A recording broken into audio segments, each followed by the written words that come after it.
don't look really to be interrupted on the rotation. This is exactly where they want to be. Yeah, this is an example of a team in a really, really nice spot. Surges well above the threshold. They have priority to get to that next zone as well. They have really, really good loot. They have those kinetic blades like we know, and the materials are still decent, I'm sure, especially on Vino as well. And what a free zone pull for them, just kind of walking right on a field. Have the mountain behind you. Opposite situation for Savage and Vidil, who for Surge are looking kind of fine-ish, but other than that, they've got nothing in the tank. This is not where you want to be. And this is what I was hitting on towards the start of the game, right?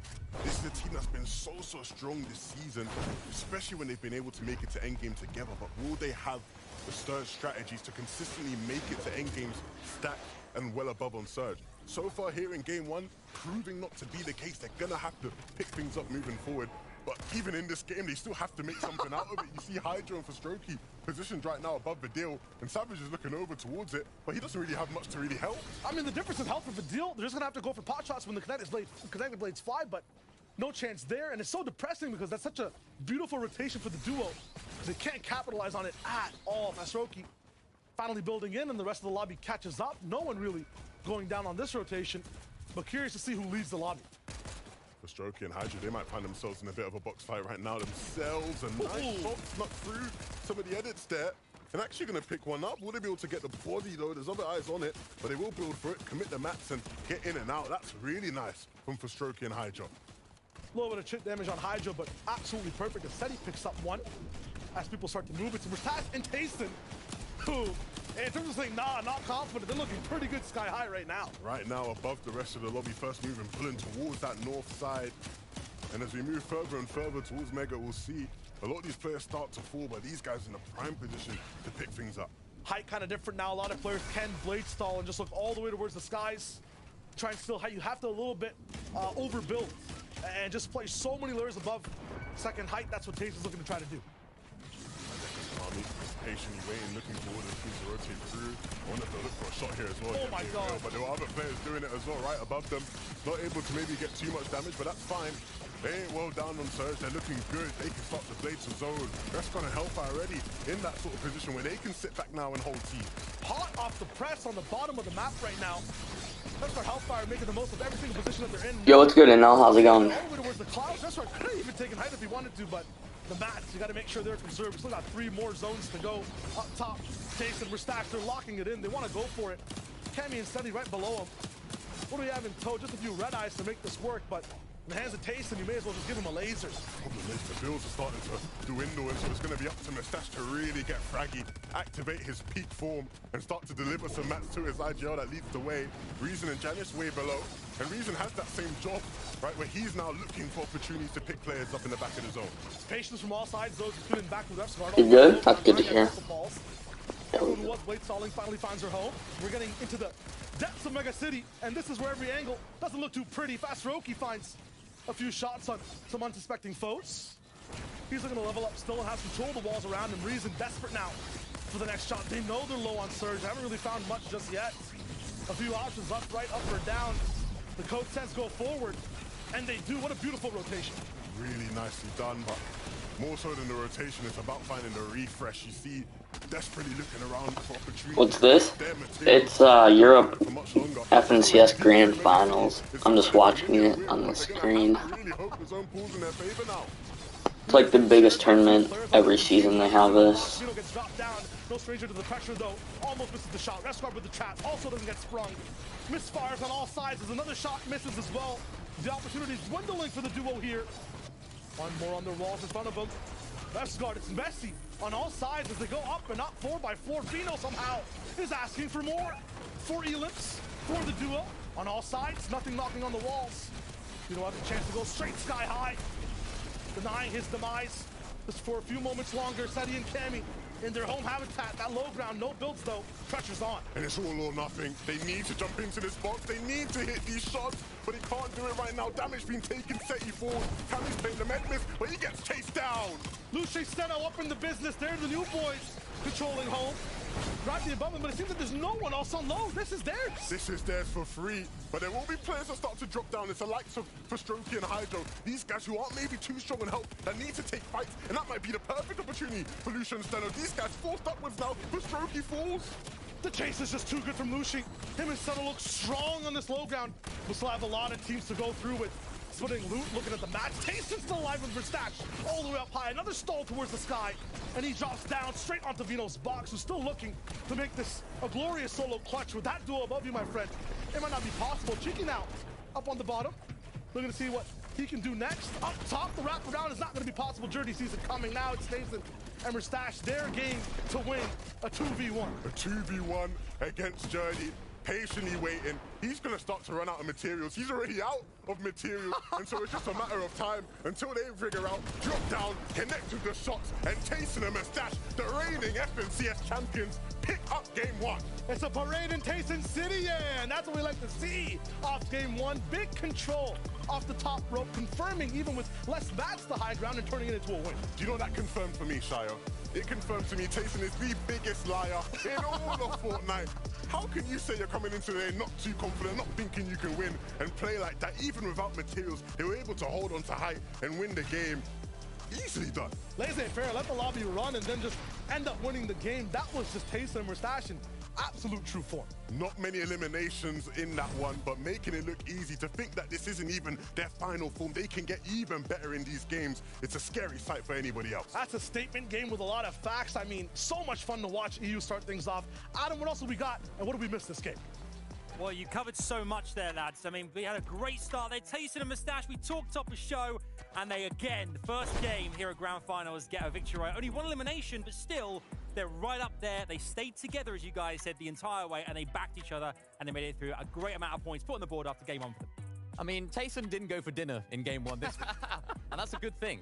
Because what a game from them. They came out strong. I think a few people might have had questions about them going into today. Can they keep up the form that they had from last season? If you watch any of their games going into this, you know they're looking strong, and they just proved it yet again. Look, they have the Axe of Champions in their arsenal, and they don't want to let go of it, okay? They say, that's mine, nobody else is taking it. You can see how they maintain that high ground, staying up with the Kinetic Blade, and I actually think Vino was the player under them, so not an easy competition, but really played by the books up top. And they took it at a perfect time as well. It was that 9-zone transition, they actually took it, and it was absolutely perfect. They still had so many materials going into it, even expending almost all of their assault rifle ammo to apply pressure down. They still were able to keep on top, and of course, a 2v1 at the end. You can't lose those.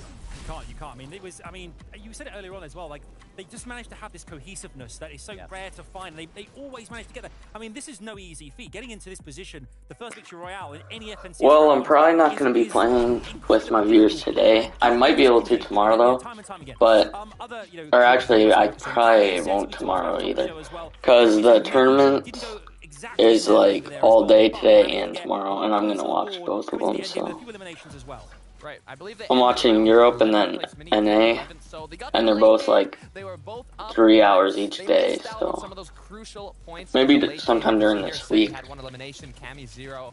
But, I mean, ultimately, it's about consistency. 12 matches to be played out. It's about refreshes. We can see Seti farming a tree in one of the final zones of the game. You know you haven't quite worked out the materials well enough when you're farming a tree at that stage of the game. They had Storm Surge worked out. Of course, we saw it earlier on. They were doing good, but, of course, see what it means to the standings. It's looking so far.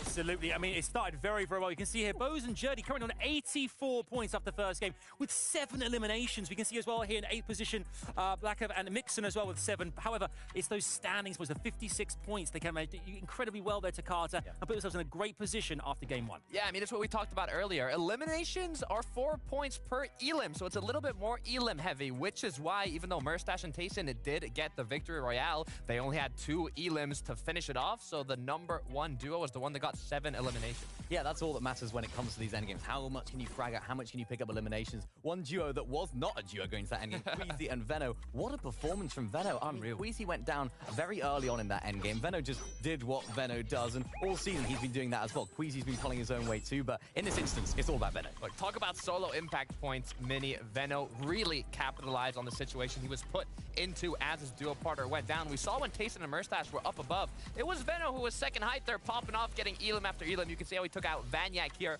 right after his duo partner Queasy went down, but he stayed up for as long as he could. Yeah, it was that elimination. It was that refresh took out Vaniac right there, of course, because Vaniac did take out Queasy. This little refresh here, too, just gave him enough mats to stay afloat. The med miss came into play as well, and Veno just doing what Veno does best. Even all this season, Queasy actually was the the player that had the most solo impact points across all 3 of the weekly qualifiers. So now it's time for Veno to step up to the plate, and we know what Veno's like. He's quite good at solo clutches. He's not bad. He's not bad. He's all right. He's okay. I guess he's all right. Are you talking about the Aura FNCS skin or whatever? That skin co. Impressive, I think, that game. Put themselves, as I said, in game number 2. They're in the top tier position right now. Top of the leaderboard. 11 games to go, obviously. But again, really solid start to the grand finals here. Fragging out. I mean, look at that. It's 12th zone. They already had, I think it was 2 or 3 eliminations going into that. They still pick up 3 in this late. Yeah, that skin was pretty cool, honestly. Juddy doing such a great job picking up all those eliminations. But of course, it was a little bit too little, too late. But the second place they'll take. Yeah, I mean, we said they, but Jurdy has 6 eliminations himself. I mean, with that legendary loadout, he's got those legendary eliminations. And it was a 1 versus 2 against the previous champions from Major 1. I mean, if you're going to go against the 1 versus 2 mini, I'd hope it's not going to be against Merstash and Tayson. Yeah, no bills either. No mats on low ground. They couldn't quite pick up the refreshes. But honestly, second place with eliminations to match, I think they got off to an absolute crack. They really did here. Obviously, these are the top 10 players. Let's have a look at the next page as well and see exactly who's 11th through 20th as well, because obviously it's a competition with so many big duos in. We can see some points here. Who jumps off the page here for you, Takata? Who stands out amongst the mix here? I mean, we talked about them earlier. Here we can see Cammy and Seti. They made it to the end game, but they got eliminated at 11th or 12th spot. So they did have 2 eliminations. They got to the late game, and I mean, after game 1, it's not bad, right? At least you're on the second half of the leaderboard, but hopefully they can step it up a bit in the future matches. It's not bad, but that zone was almost ideal for them. It was right next door to Frenzy Fields. They had their surge done early, but they couldn't quite get the refreshes at the end. So for me, that's a little bit worrying because, of course, we know how well they play. We mentioned it even last chapter or last season as well, because when the zone is on them, we know how well they can manage those Storm Surge tags. So for them, Storm Surge, not a problem, but if they can keep getting those eliminations... You just had that I posted a new setting. Do you already have good settings? Yeah, you don't need to use my settings if you don't want to. It was mainly just for, like, controller players that were looking for new settings that could help them. So, Gartic, game 2, I guess, you have a strat going into this competition. If you already like your settings and already have good settings, then you shouldn't change them. 6 eliminations. And if you're used to all them stuff It like gives you a lot of kind of like wind in your sails going into this next game, right? Yeah, I mean, it gives you motivation. It's going to be it's a marathon, right? 12 matches, 2 days of competition. So once you have the first game down, you can kind of hope the nerves are maybe a little bit more relaxed, but it really depends the situation if you're in, right? If you're contested on, kind of depends. This is grand finals. Nobody can be relaxed. This is not a relaxed situation right now, especially for Swizzy and Shimoki getting landed on game number 1. A few people might have suspected it, of course, with 2 of the French teams landing on that west side. They thought maybe one of them could veer off towards that Citadel area, so they're going to have a few issues to solve. Maybe try and look at the drop map and try and figure out how to play.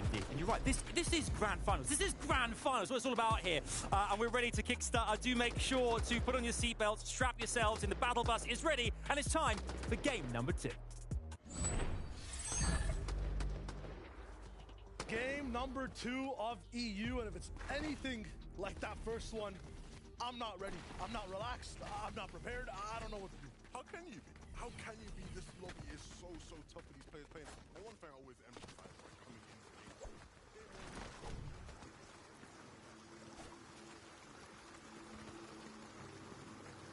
the game. I'm gonna just play these box playgrounds until game number 2 starts.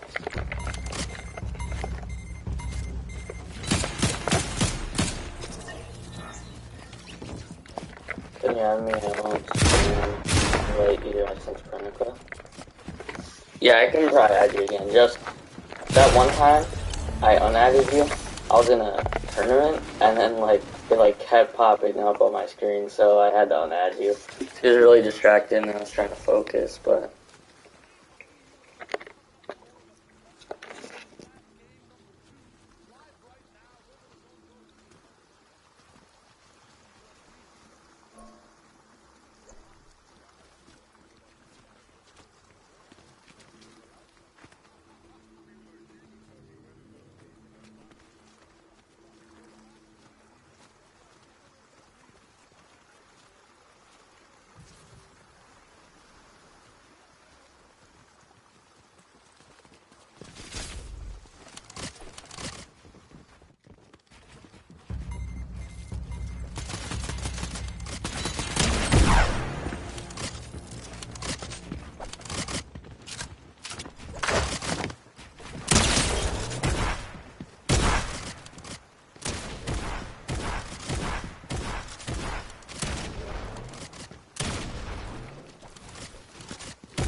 It's this like map where I can play box fights, and then it also is like having screens where you can watch the FNCS Grand Finals. But I'm just playing these until the next game like starts.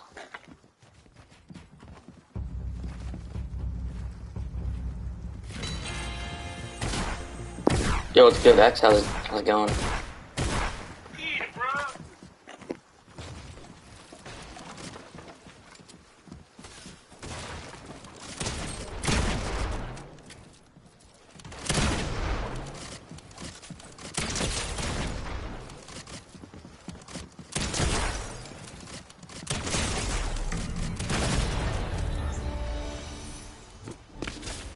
Do you want to watch?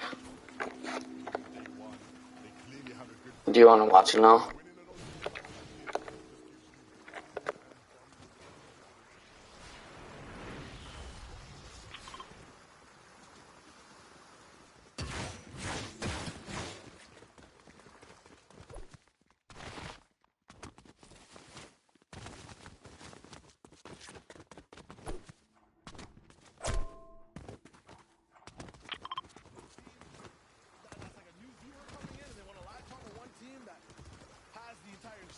FNCS has percent of Lucia right now. Looking so good after that first game and then this one too. I drop in map. The main characters of some weeks as well. Looking to have their own struggles. In this first game, we put them with Anvil Square. Season ago used to be the main POI to watch for all the struggles. Yeah, I dropped straight away, right? He's been acting here since its inception. Of course, last season it was Mr. Savage he was playing with. And they couldn't quite get the job done, landing off spawn.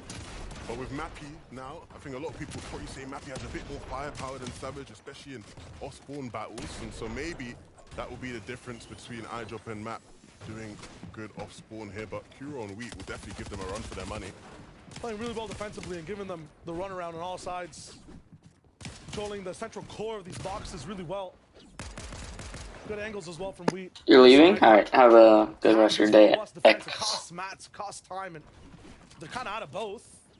Map, you're looking through pre-built windows to see exactly what's going on, or windows that already exist. This map is called Legends Landing, and if you just go to the tab where it says Buy Epic, when you're looking for a game mode, it's called Legends Landing, and it's probably around like 30,000 people playing right now. So, yeah, this is where you find that map. You see Mappy taking a wall here. He's trying to get in Mapnada. Will he give it to him though? Placing that Crone into the box still, right? Just trying to find semblances of control when they can get that window to strike. Now for Kuro and Wheat, I mean, it's just like fighting a stronger opponent in boxing. You're trying to get them into a rhythm and trying to look for a mistake, an opening at all, but I have an eyedropper. You're gonna join, alright? You probably won't join my one. Like you probably won't join the map that I'm in, but you can just join the map and like do it yourself. Quiz Divino after that first game on that page, I think 4th place overall. It's good. I mean, having a top 4 type game for this team on the first day. They got like 11 more to go over the next 2 days. And that's a good run in their books. Replay of game 1 or 2, Levin, you decide. Who knows at this point right now? It's Podesai and Snazy who are just dominating the Citadel. And it's got to be heartbreaking for any Shamoki and Swizzy fans because, again, they're such an exciting duo. We know what they can do when they get the chance to play out games. But right now, the Frenchies not letting it happen. It's heartbreaking for EU fans because, yeah, when they do get to play out those games, Endgame looks insane. Another team that loves to randomly go for that contested height play. Another team that loves to put on the pressure. Absolutely silenced off rip. But look, Snazy and Podesai, they are veterans here in EU, right? We've got to give them their respect. They've been on the stage so many times, more than I can even count at this stage. And they're showing off who the bosses are right now. They're saying, look, you guys think you can come in, you little newbies? No. We got this here, right? This is our region. This is our place. We've been doing this. And we'll see if Shamoki and Swizzy can respond in the next couple of games. Mathematically, that's like the best final quest for Swizzy and Shamoki. They take out the veterans, they become legends on the server. Gyrus and Chari saw them last game, looking a lot more iceberg-y. They were spending more time on a right side rotation. This time, White landing it almost his own. bit of an adjustment for them in terms of how they have to try and play their game. Ooh. You know, won't stop them from hitting shots. And I think more importantly, when they look at this team in particular and a lot of the other teams in this side of the map, big adjustments being made, right, with the removal of the ODM gear for these teams. Taco, can you give us an update? What's these guys doing to adjust?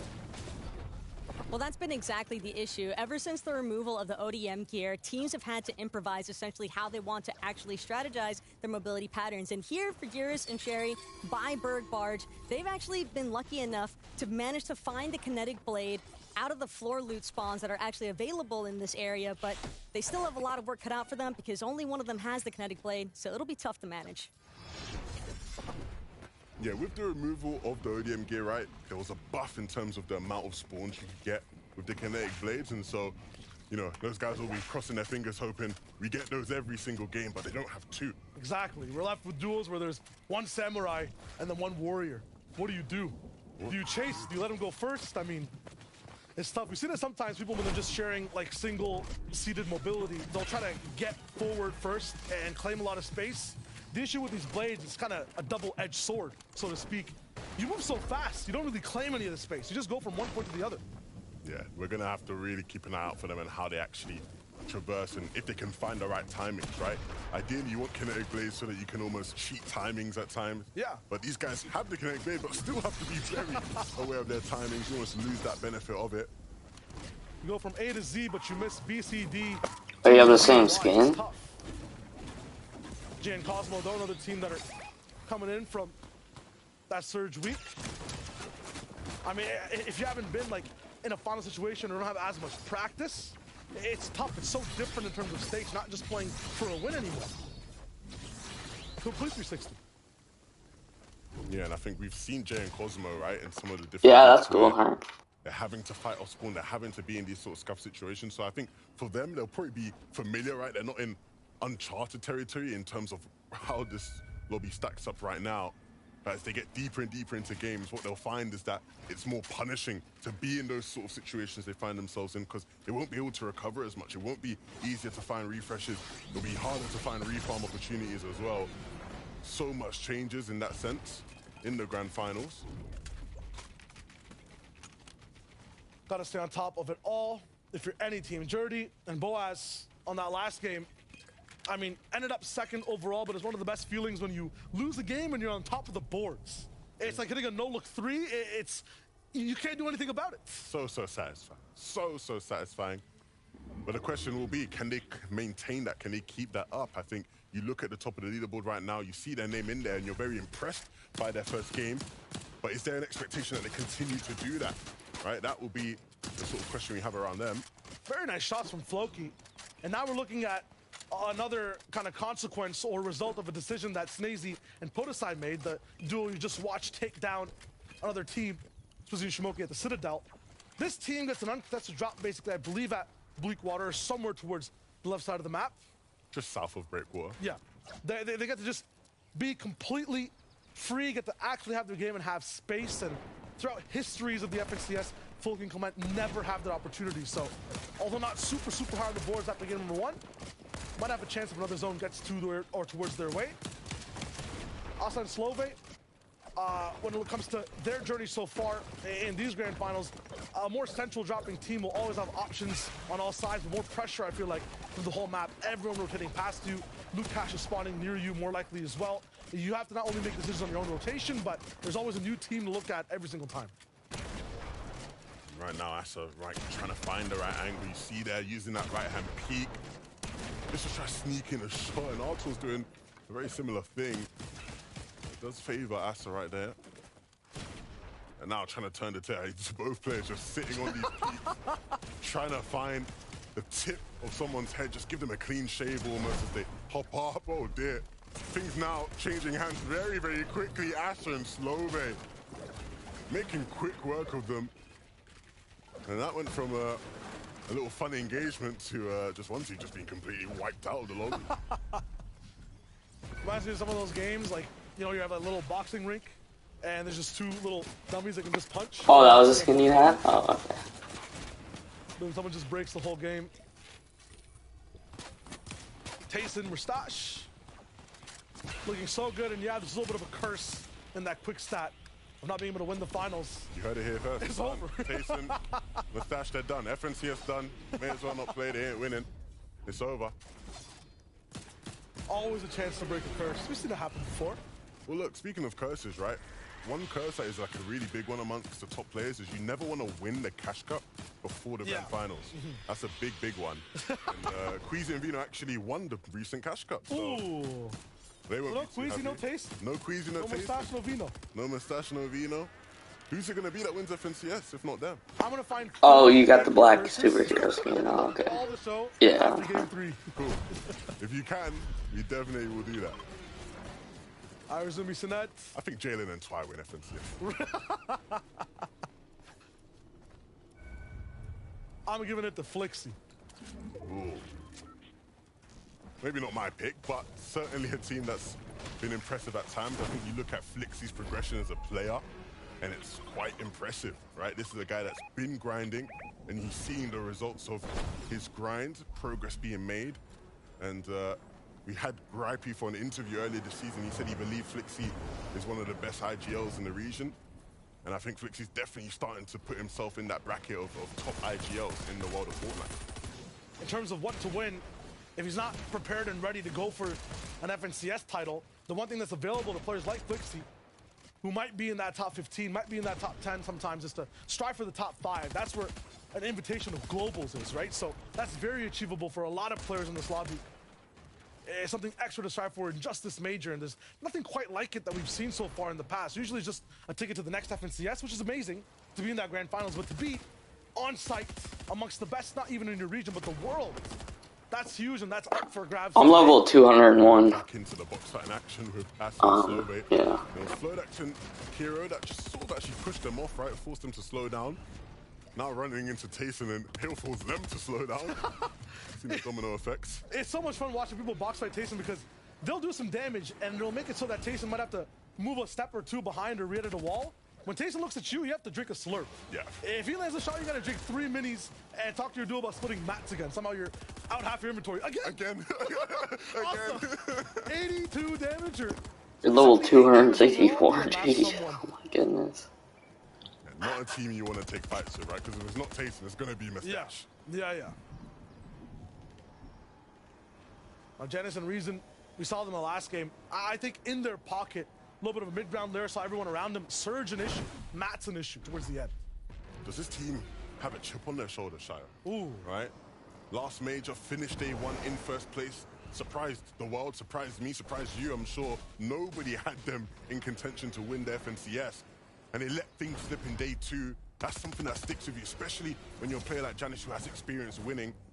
Do they now come out this weekend and go all out to try and make up for that? I feel like this is day 3 for them. Not even a new day 1. Thoughts of that, might just be lingering overall. It's all about just maintaining, going for a top 5, staying consistent, because that was the problem towards the end. Mustache and Tayson find another. And are still looking onto the walls of Slowbait. The Stormfire looks so clean. Mustache aware of every single player around them. The problem is, whether they come out on top of this fight or not, they're right now on the congested side. And this is where you want to see them. Once they get out of the way, there's going to be so many more teams that stop them from getting into the zone. I mean, the big thing is that the cover actually of the island above them. So a lot of these teams are focused on each other. Easy rip towards the skies. This is the tricky part. Just don't get beamed. Lots of action on the Tayson. Mustache finds a little bit more of a left glide to come in. And it's perfect. So many teams who should have been watching, somehow these guys find a glitch in the matrix and they go from a, yeah, you were right, very, very scary storm fight into primetime position. And they still need to creep into zone just a bit more, and then they'll be safe. Team who is in zone and mighty safe. Wow. Completely different game we're playing, right? This is the start of Dirty and Boaz. I mean, I love day 1 storylines that fizzle out and we never see them again day 2. But this might be one that has a chance to stick. A lot of the times, teams that don't have an entire community behind them riding and wanting them to win, that pressure not there, they just get to play their game. Huge for them. Jerky, Ferdoxy are looking for their chance in this game. This man below and okay. Fast Roki down. Now Jerky down. Oh, chance off the Prodoxy. Up top, 101 below. It's just what can you find before you go down in the situation? Any more points on any other teams? Can you make it difficult for your opponents to keep rotating? Answer is no. Hellfire Refsguard look to be determined today. Everything I see this duo doing, absolute purpose. They're not wasting any time at all. Point A to point B, they're gone. Yeah, and I think one of the key things about this duo, and I say this in the nicest way, right, is that sometimes, right, there's a right decision, there's a wrong decision. And I think you look at teams and you think, when they make the wrong decision, oh no, everything's gone bad. But sometimes it's better to make the wrong decision confidently, with conviction, than it is to make the right decision and you're not too sure about it and you're having second thoughts, right? These guys, like you said, when they do something, they just commit to it. They do it, no doubts, no questioning it. And sometimes that just works out better.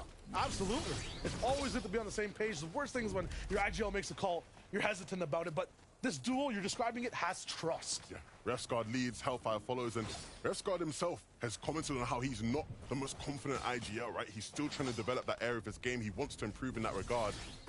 And we'll see whether or not, the hard work will pay off at the end of these 12 games, right? This is the best place to see it. That first game was looking so well. They were doing needle-threaded kinetic blade rotations on low ground in the 10th zone. Right beside Sano and Musho, I believe, were the ones who just took them out towards the end. They keep moving.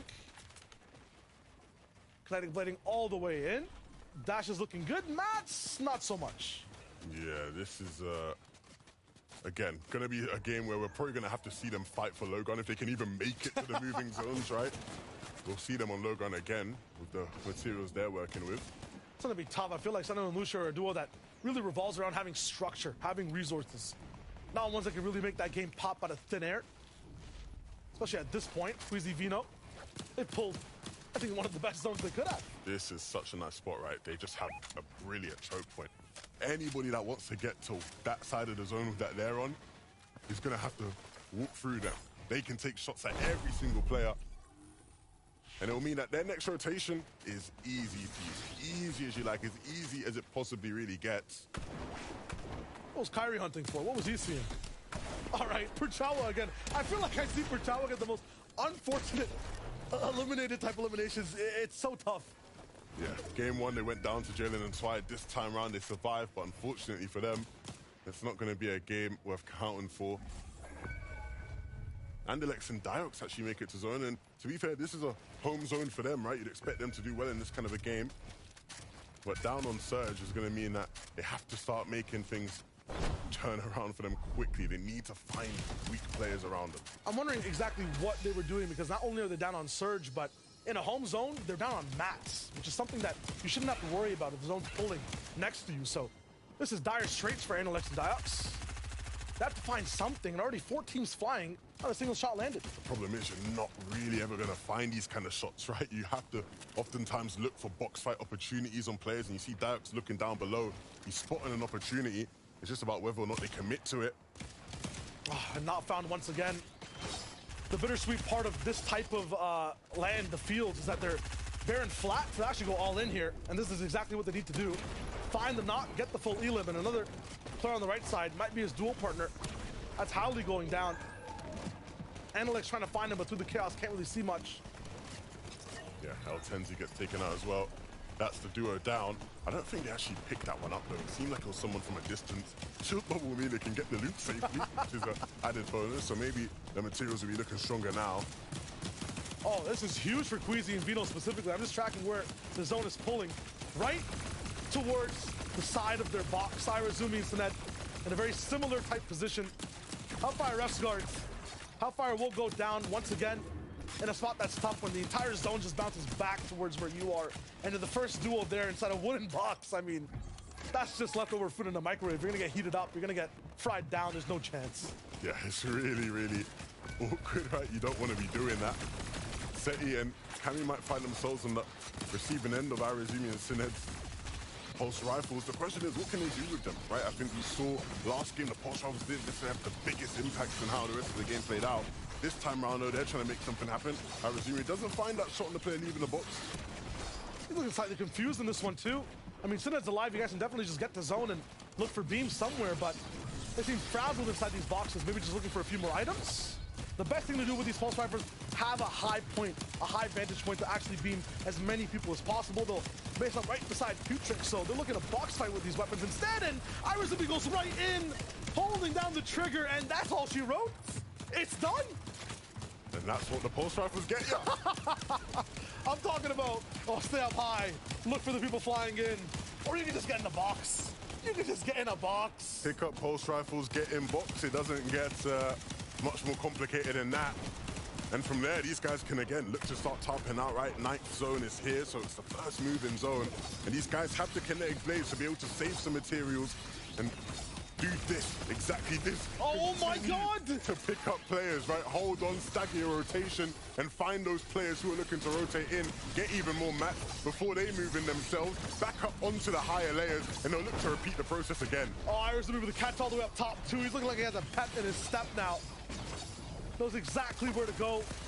Queasy Vino, though, they've been hoarding so many mats. They've had to move about 2 boxes in 3 zones. Now they have so much to work with. Their potential can be so sky high. Della and Pixie, though, top 5 in 1 major is not enough. They want to win a game in the second. Yeah, but this next zone pool will be critical, right? Because we saw Queasy and Vino down beneath them. We see a couple other teams who might look to try to take height, but these guys will be ready for it. We know they like to fight. Cammy and Seti, they're not looking up at height right now. No. They're focused on claiming space down low, and there are players on this layer, but they're the ones ahead right now. They're trying to get swampy with it. Mixon and Blotcha. Interruptions from box to box, but now they have to go. They found the refresh in the match that they need. Are they still on par to stay all the way up front and on zone? Cammy Seti starting to clear out boxes down below. They have to kind of work overtime, though. 150 below, still getting struck by lightning from the sky. They can hide down here, but the damage will find them. Surge stop for now. They'll go all the way towards the backside and Blade up top. And right now going up and over the rest of the lobby into that zone. Trulet and Chicho right now just trying to stay alive in this game. But you see Queasy and Veno, I knew it would happen. How? I saw them on second height. That zone pool was so critical. They had the perfect time and they looked up, chopped height and took it. I didn't even have to see it and I know that's what happened. And now they sit above the rest of the lobby. It's gonna be scary. They have so many mats to work with. Cammy lost Seti. Can only trust himself to do the damage now and stay in the game, but he gets shot down. His journey from game 1 having an effect on the second. Then Reason and Janice were looking to be a passive voice in that first game. This time want to scream out loud that we're here to stay. Is their boss strong enough as we watch Dirty in this clutch? Looking on all sides, he has no more floors to step on. You thought I was playing for a second? Yeah. Kind of looks like that. Inside the zone. What a big absolute alley-oop to the backside, and then he drops down again from where he just came from. Another shot on a scene that no one can see. That's the start, yeah. I don't know how he's still alive. Can he get that loot? I don't really think so. 10 teams left, 16 players. This is the second game of the TS Grand Finals. They're doing skyway or something. 8 teams now. Vino on height, Vino and Queasy on height. That's crazy. And this is the time, and Vino's gonna have to start dropping low. Vino gotta go down kill. Nice. Hunting with that shotgun in hand. First target might be Reason. Looking from box to box. No one on this layer just yet. Vino, the hunter. What can he find? Vixen and Blotcha Prey weak all the way down below. And many teams will start to fall to this layer, so they have to bolster up fast. 5 teams left, 9 players, 1 solo. Start to go to ultimate low. Mixon on the backside of the wall, but someone he added so much chaos in a blink of an eye. He's down somehow. Reason has sunglasses on. It doesn't flash him at all. He 4 teams, 6 players. Vino's got to get in, bro. It's finding and putting down pressure on every single duo and just studying the needle. Also, those besides for the duo, and they won. Every angle just ends the game. That's crazy. Vino here to play. It's grand finals, but right now they are making it look so easy. I don't think Vino will have an easier game than that, right? Asked to drop down and cause havoc, wins the game. Didn't even have to do much. Everybody was doing the dirty work for him. Nobody had mats towards the end there on low ground, and so everybody just taking each other out. Vino can swoop in, Queasy up above laughing. An easy game for the boys. That game was a guaranteed stress-free. If I could put a sticker on them as a product, 0-0 worry in that one. Mid-game zone's perfect. The way to play the end game perfect. If we had to make a package and stage a game, it'd be this one with Queasy and Vino because they did everything right. Textbook of what they've been doing all season long, right? We know these guys will play for height when given the opportunity, and they timed it perfectly. Pixie and Della, we know these guys are a top height team, but they were no match. They weren't ready. Queasy and Vino strolled through, and they made it happen. The scariest thing, a good game for them, is a win. A bad one, a top 4. Who can contest them? I mean, only the guys out of, they'll know what to do. They always know what to do, and I think we can all just stand here in awe. Vino with 3 eliminations, victory royale. I mean, he was on the prowl, as Shio said. You know, he was hunting and he got the job done. Takata, a great game too from these two. We expected big things, they delivered. It's what you love to see, right? Queasy was up in the clouds, just taking a nap. You know, Vino went down, bang, bang, bang, took out almost everybody below, and really just secured the VR. What I love about that as well is that Queasy was definitely set up for a heal off. He had all the whites, all the heals in the world, I'm sure. Didn't even need him. Didn't need him. When you have Veno on your team, just send him off and he'll do all the work. Well, this is exactly it here. I mean, they have done, the high ground as well plays such an important part so much of the time to Carter, and the guy said there as well, it seemed like very straightforward from them. They knew exactly how to manage it, and they did exactly that. Look, they played it perfectly, right? Queasy was ready to heal off if he needed to, and Vino was ready to take action and get those eliminations to hunt, like Shio was saying, but he hunted so well that they didn't even have to play the heal off. Yeah, the high ground take was absolutely perfect from this duo. As Levin mentioned, they managed to shop out high ground, then crank up because, of course, they had those materials that they saved. Another favorable zone for them, and they make it count yet again. As you mentioned, Veno doing such a great job, taking out all the rest of the lobby, thinning it out, so Queasy didn't even have to worry. Yeah, we can see as well, your average placement after 2 games, I think 2.5. I mean, look, we've said this, it's looking good, and I think moving into the next kind of phase of the competition here now, we're going to have to see if they can be consistent. I think they can be. I think it's very likely it's Queasy and Vino. But let's take a look at the rest of the leaderboard as well and see exactly how the land lies, I guess, after 2 games, and see kind of who's on top right now, because there's lots of big duos to get excited about here. I know Cammy and Seti as well, we must talk about in a second, but here's the standings for you guys. You can see here on the screen, 146 points to 145 in second place, so Queasy and Vino really shooting up their mini and putting themselves in contention, but that top team, 16 eliminations. What am I seeing here? Yeah, it's absolutely crazy. I mean, Queasy and Veno, we can't talk about them enough. Even throughout the qualifiers, they were doing such a great job. They only had 1 game without a point. They only had 1 game out of 18 games of finals that they didn't get a point. So you talk about consistency. Let's see if they can continue that. Another team.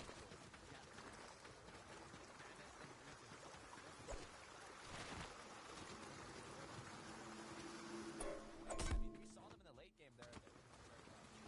12 eliminations as well. I mean, 16.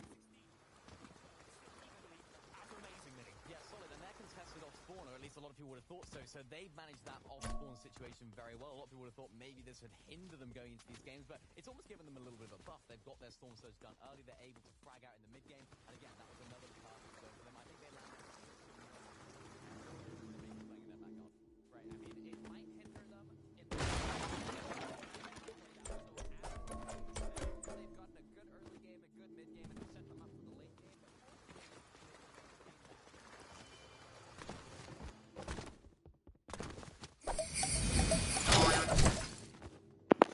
Yo, what's good, Manuel? Things do have a tendency to change here all the time. We see 12 games, very different to 6 games traditionally, but, you know, I guess great teams needing, we saw it in the first game there as well, rather than engaging early on, it was Neil versus Veno. They were taking a step back, a more passive house, knowing that it's all about the long game here. You need to get into contention in that end game to get those placement points, because they are so, we talked about eliminations, but they're so pivotal as well to Carter. Yeah, I mean, also, the difference, I mean, it's neck to neck right now. The difference between 3rd and 1st Are you trying to say you beat me? 1 point. 143. If you're thinking that, then Second that's place, just not that. 146 for 1st place. I mean, right now, it is very close. It's the eliminations that are really setting them apart, especially with Blackstone. Mixon, of course, up on the top with 16 eliminations, doing a great job there. Queasy Veno, only 8 eliminations. You look at the leaderboard.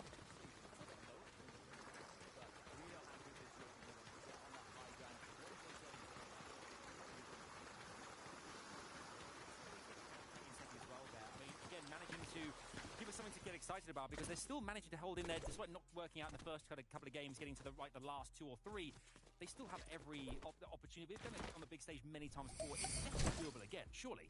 Hopefully, but again, they had the same problem. They made it to endgame, didn't quite have the materials to see it out, though. Yeah, but if we talk about another duo, Jerdy and Boaz, I mean, they did a pretty good job there, but it's all about keeping it up, right? It's still the start of day 1. The players are getting kind of warmed up, getting ready, but it is Grand Final, so you would hope that they've been ready from the start. Solid game number 1, of course, from Jerdy and company, and of course, another game to match yet again, getting some eliminations in that mid-game. We talked about their fragging potential in the late game in the first game, and again, we're seeing it yet again, getting refreshes, getting eliminations. We see it backside inside his own journey, just staying back. He didn't have the materials to go to that front side, and we even saw it going all the way up because he had no other options, no materials, no plan B. It was just try and go for high. Look, he clutched it out, though. He stayed up as long as he possibly could, but just when he gets a little surprise, a little present of loot, he gets taken out. But, I mean, the placements he acquired alongside those elims, it's more than enough to keep them in the game. Yeah, the traversal is such an important part of this as well. I mean, you can see,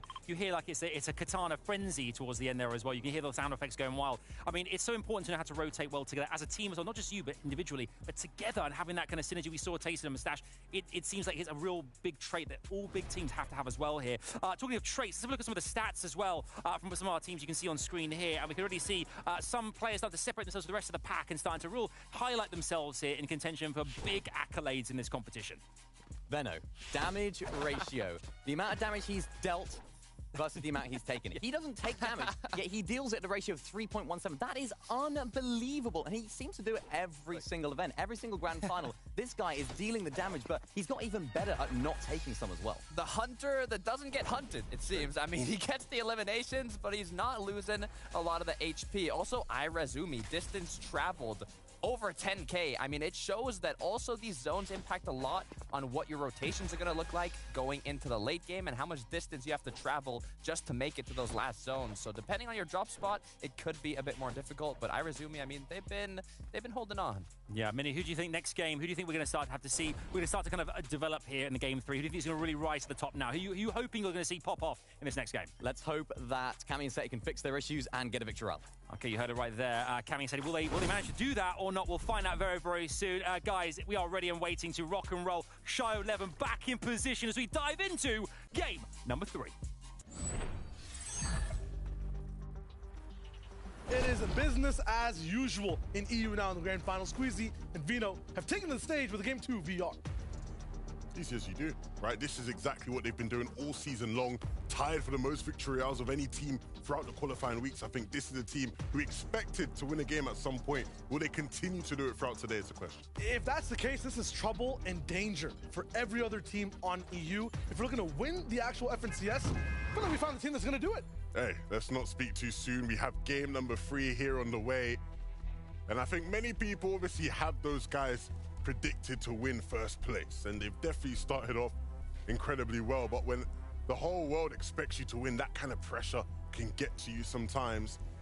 And we know Veno has struggled with the pressure at times, right? He doesn't want that pressure. He said it very clearly multiple times. He'd rather people didn't expect him to do so well. Trulex and Chicho, though. What's going on here? Southside Slappy. We gotta land on a tree and farm it up. Is that a good thing or a bad thing for the start of your game? I'll have the match to see what's up, but round 3 for a fight that's been so close, back to back.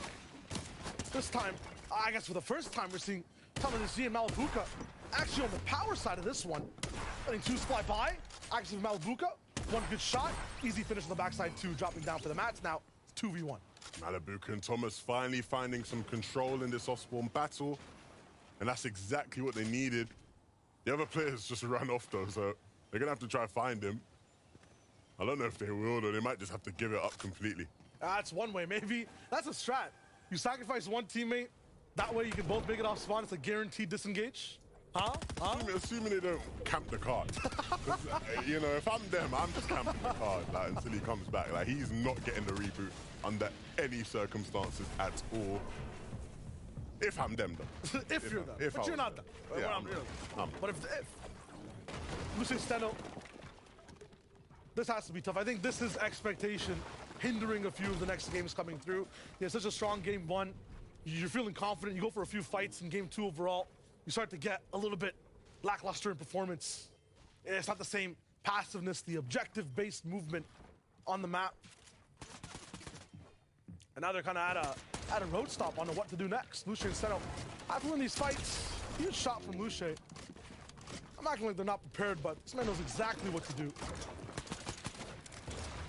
Firebro, Arctis, I mean, the tough part about this POI, you just don't have that many weapons and utility to come by for the final fight that starts. You're just relying more so on your position and who hits that first shot. For this one, it's Luce. It's so dark inside too, so Easy to hide in corners and go for a few surprise shots. Minis found for the duo. They'll keep fighting as there's poor Futric just running away. Try to hide. Fair play to him for getting out, right? It's very rare you see a team get out. When Tooth and Futric make it off spawn from that racetrack, it's very different for the rest of the lobby compared to Thomas HD Malabuka. What a shot from Boucher once again. I'm not worried about this duo wrapping up this fight. Easy trade. Nice wrap up too. With Thomas and Malabuka now on the field, things are gonna look so different. Hold on. The rest of the server, Futric with a comeback. I'm saying he might not have any effect. Oh, man. What a steal. Look at this guy. Just waltzes in after admittedly losing the fight off spawn at the racetrack and is just giving other people problems off spawn now. These guys are off spawn menaces. Turning a 0-point game into at least 4 there. Gonna be huge, and he might be able to even get Tooth back. Who knows? Snazy Podesai. Trouble in Paradise this time. It's not gonna be an easy claim to the Citadel. And that stat at the top just speaks to the dominance of Suzy and Shimoki, right? No team was able to pick up their limbs on them and fight them like that before 7th zone this season until Snazy and Podesai showed up.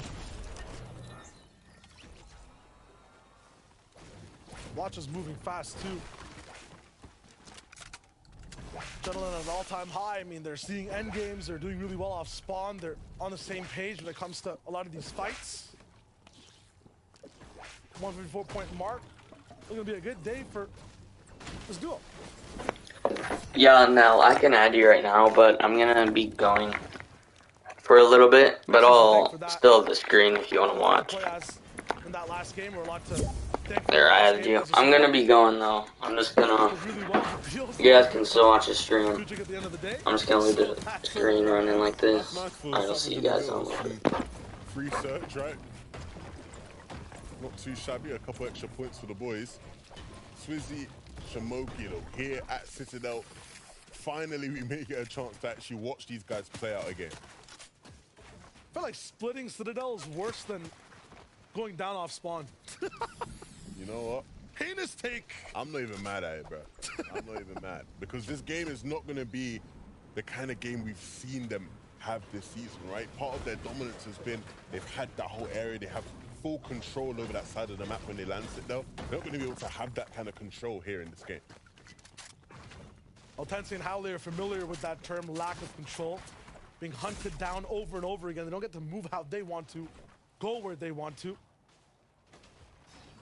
I think they'll take that over, you know, being taken down by Gabix and Shmeki, right? It's, again, another instance where, like, would you rather just lose your fight off spawn or at least play out the game in some sort of, you know, shambles, loot run path type of game?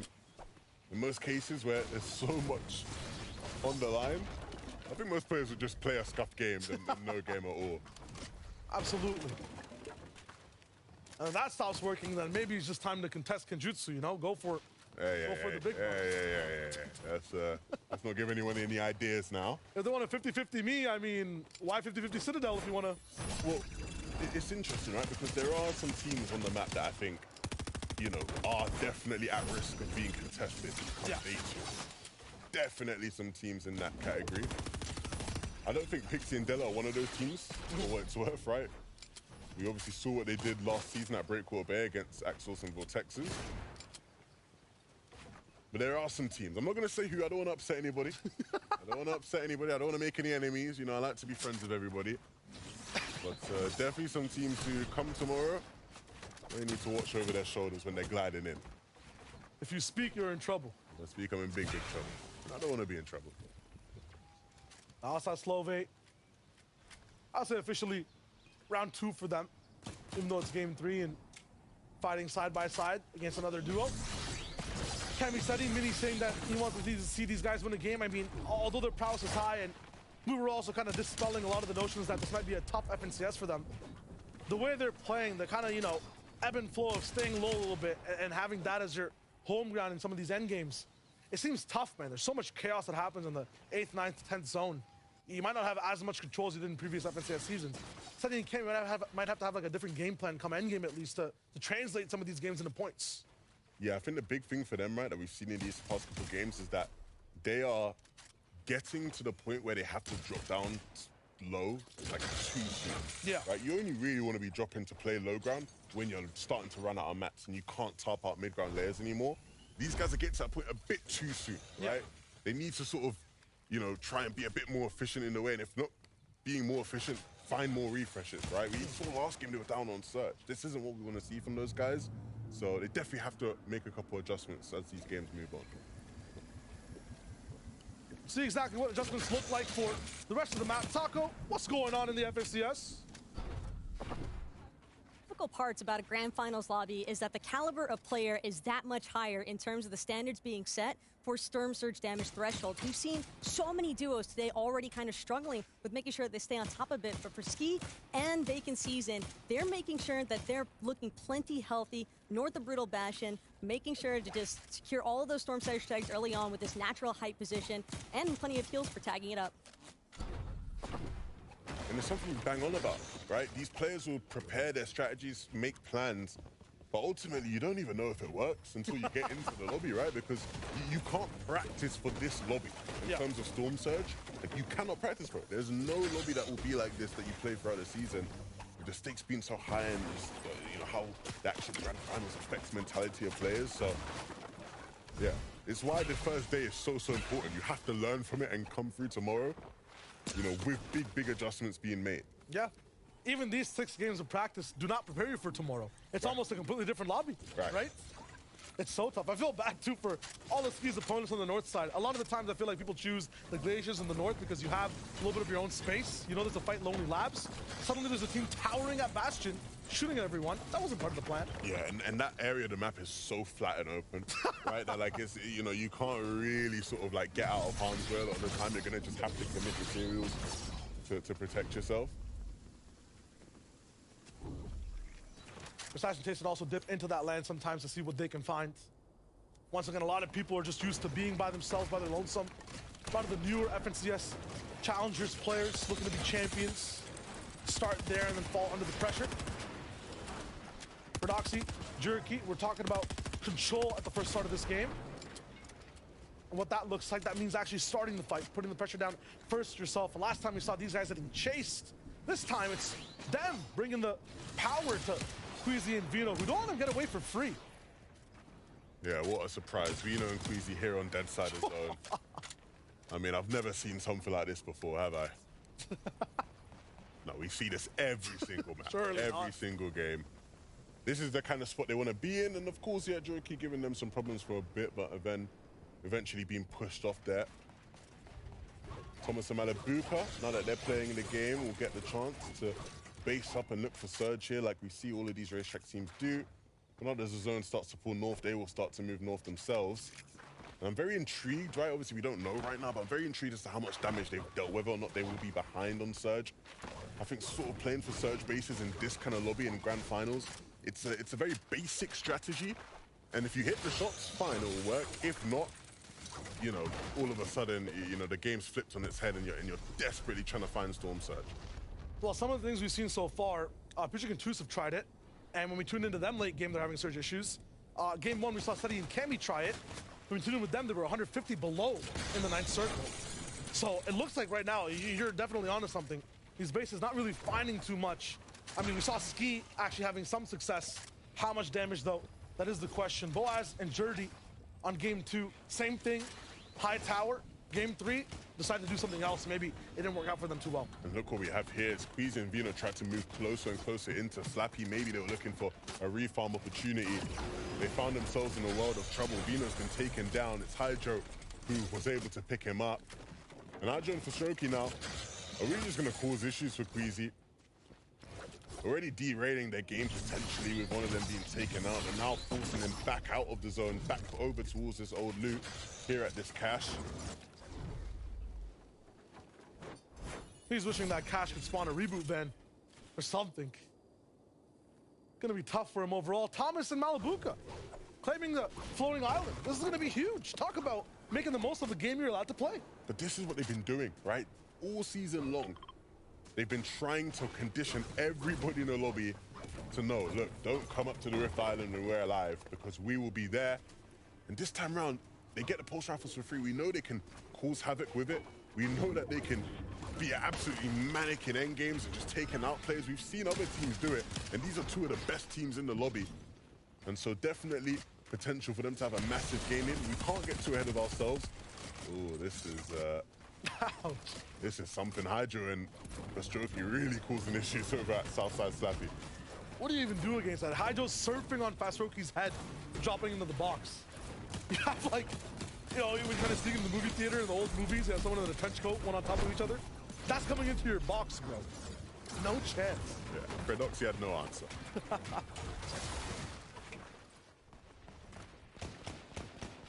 Chulex and Chicky the ones to actually have control of Slappy right now up top. Mixon and Blotcha control of the whole lobby as they're 10 points ahead in first place, at least to start this game. So we're seeing what they can do. 6-point lead, 5-point lead. I can't do math today at all. What's going on? Save it for day 2. That's where it's important. A little bit of trouble in rotation paradise, and this is tough because not only are they stopped here, getting in, one team right in front of them, they're gonna have to fight if they white line it. And on the right and left, basically on all sides, there's a 3-pronged trident looking at the leaders of the lobby right now. You can see on the minimap on your left, red arrows all the way on the left, a blue, and then pink up top, almost a flag looking at Blotcha and Mixon.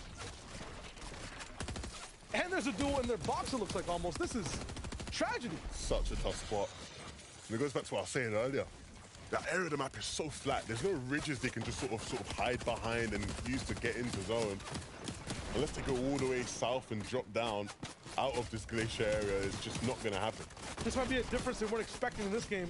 Shimoki, Swizzy alive, following them on this rotation, causing this traffic jam.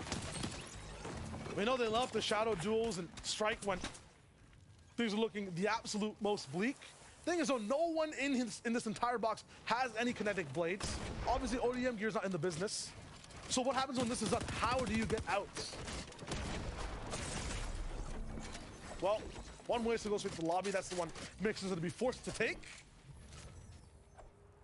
That's first place eliminated for this game. Now, Zone will have to move, so some of the teams that are holding will also have to get out of dodge. Malibuca, Thomas HD, pulse rifles in tow for this duo. I mean... Like, in theory, yeah. Malibuca and Thomas making it to endgame with max mats, pulse rifles, golden shotguns, kinetic blades, and just infinite heals. Like, way above on Surge. Why shouldn't they just win the game? Like, why? Like, why? It was why like game end? You know what I mean? But like, what? Like, in theory, if you're looking at it right from that point of view, like, why shouldn't they win the game? It'd have to come down to them making a mistake, them having some sort of poor play. Okay, so say that they do, and say this pattern repeats. Say they have 2 bad games into one godlike game where they get everything. Is 4 games enough for a top 5? Yes. Over 2 days. 4 good Thomas HD Malibuca. Maybe not. Oh, I thought you were talking about 4 on each day. No, I mean like 2 in each day, so 4 in total. Look, with how elimination heavy the format is, it just depends on how good of a game we're talking here. Are they about to, like, you know, drop 20 bombs or something? Like, what's actually happening here? I mean, what's actually happening is more opponents in the fray. Vino is back. Rebooted. Will it cost Queasy his life is the question, because he had to stretch for this one. Well, we know there's a cache, and they have a lot of heals. They're heading back to the heals, right? And that's the silver lining for them. If you're in the zone, in the case of Dre and Pachara right now, I mean, you're not going to be in there for longer. Once again, most unfortunate, it seems like, type of elimination onto Perchawa. I'm rating him the unluckiest man on EU. Thomas HD Malibuca with pulse rifles on your box. Hey, man, you got to make your own luck in lobby back. You got to make your own luck. He's, if we keep finding Perchawa in situations where we're saying he's unlucky, I don't think it's unlucky. I'll still give him the benefit of the doubt, because this is just unfortunate. Flipsy, though. I mean, okay, making your own luck. Reason down. One of the causes of why they had a little bit of a rough last game. But they're now in the business. Yeah, but rotation will have to be made here, right? In terms of how they move. Kinetic blades in hand, and they're probably going to have to start going towards that left side. You see Vino and Queasy opting to do what the rest of the lobby isn't doing. Everybody's going towards the left to try almost white line their way into zone. These guys pushing and moving towards that right side.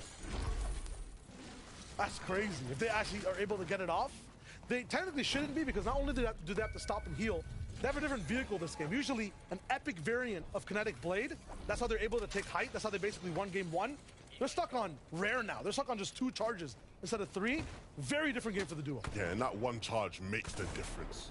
Completely makes a difference. It's such a massive factor. Wow!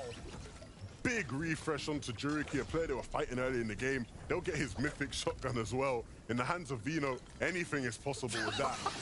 But you see it, right? They went against the grain of the lobby, and it paid off for them. They pick up a nice little elimination. Let's see how exactly they did it, falling right into his face and cleaning things up. You saw his mats there too. 100 wood, that's all Vino really had left. Everything from Juriki now back into the inventory. So that's gonna be huge, and just luckily enough, Zone's gonna pop a little bit more towards that south side. Queasy and Vino at least given room to breathe. Trulix and Cheeky, we can see exactly what the benefit of being up top on Slappy looks like, how much damage you can put down, about 300 above the thresholds. Everyone from the left side of the map not going to be able to have such a good game. Flodax going down, Floki not being able to just hang around. And this entire build shot before Resguard even gets to think, he's taken out by multiple beams from so many boxes. Yeah, and you're seeing now as well, team still fighting. Last game we had moving zone surge. So nobody's sitting still. Everybody's going to be very aware and looking to try to get their damage up when the opportunity strikes. For Strokey and Hydro need to be careful that they don't find themselves on the receiving end of a team desperate to take a fight. Just beneath them is Malabuka and Thomas, so again, you don't want to get dropped down, don't want to get chopped out. Do they know? I don't think they do, but fortunately I don't think Thomas and Malabuka know that those guys are right above them. I like this from Thomas and Malabuka, just staying low-key, keeping the surprise of the pulse rifles an absolute mystery. What they're probably going to want to do is just let this zone lock in and then maybe look for a different chance at a higher box. Don't want anyone interrupting that whatsoever. Vinak and Karmir are the ones to kind of take the lead after Blacha and Mixon go down in this game.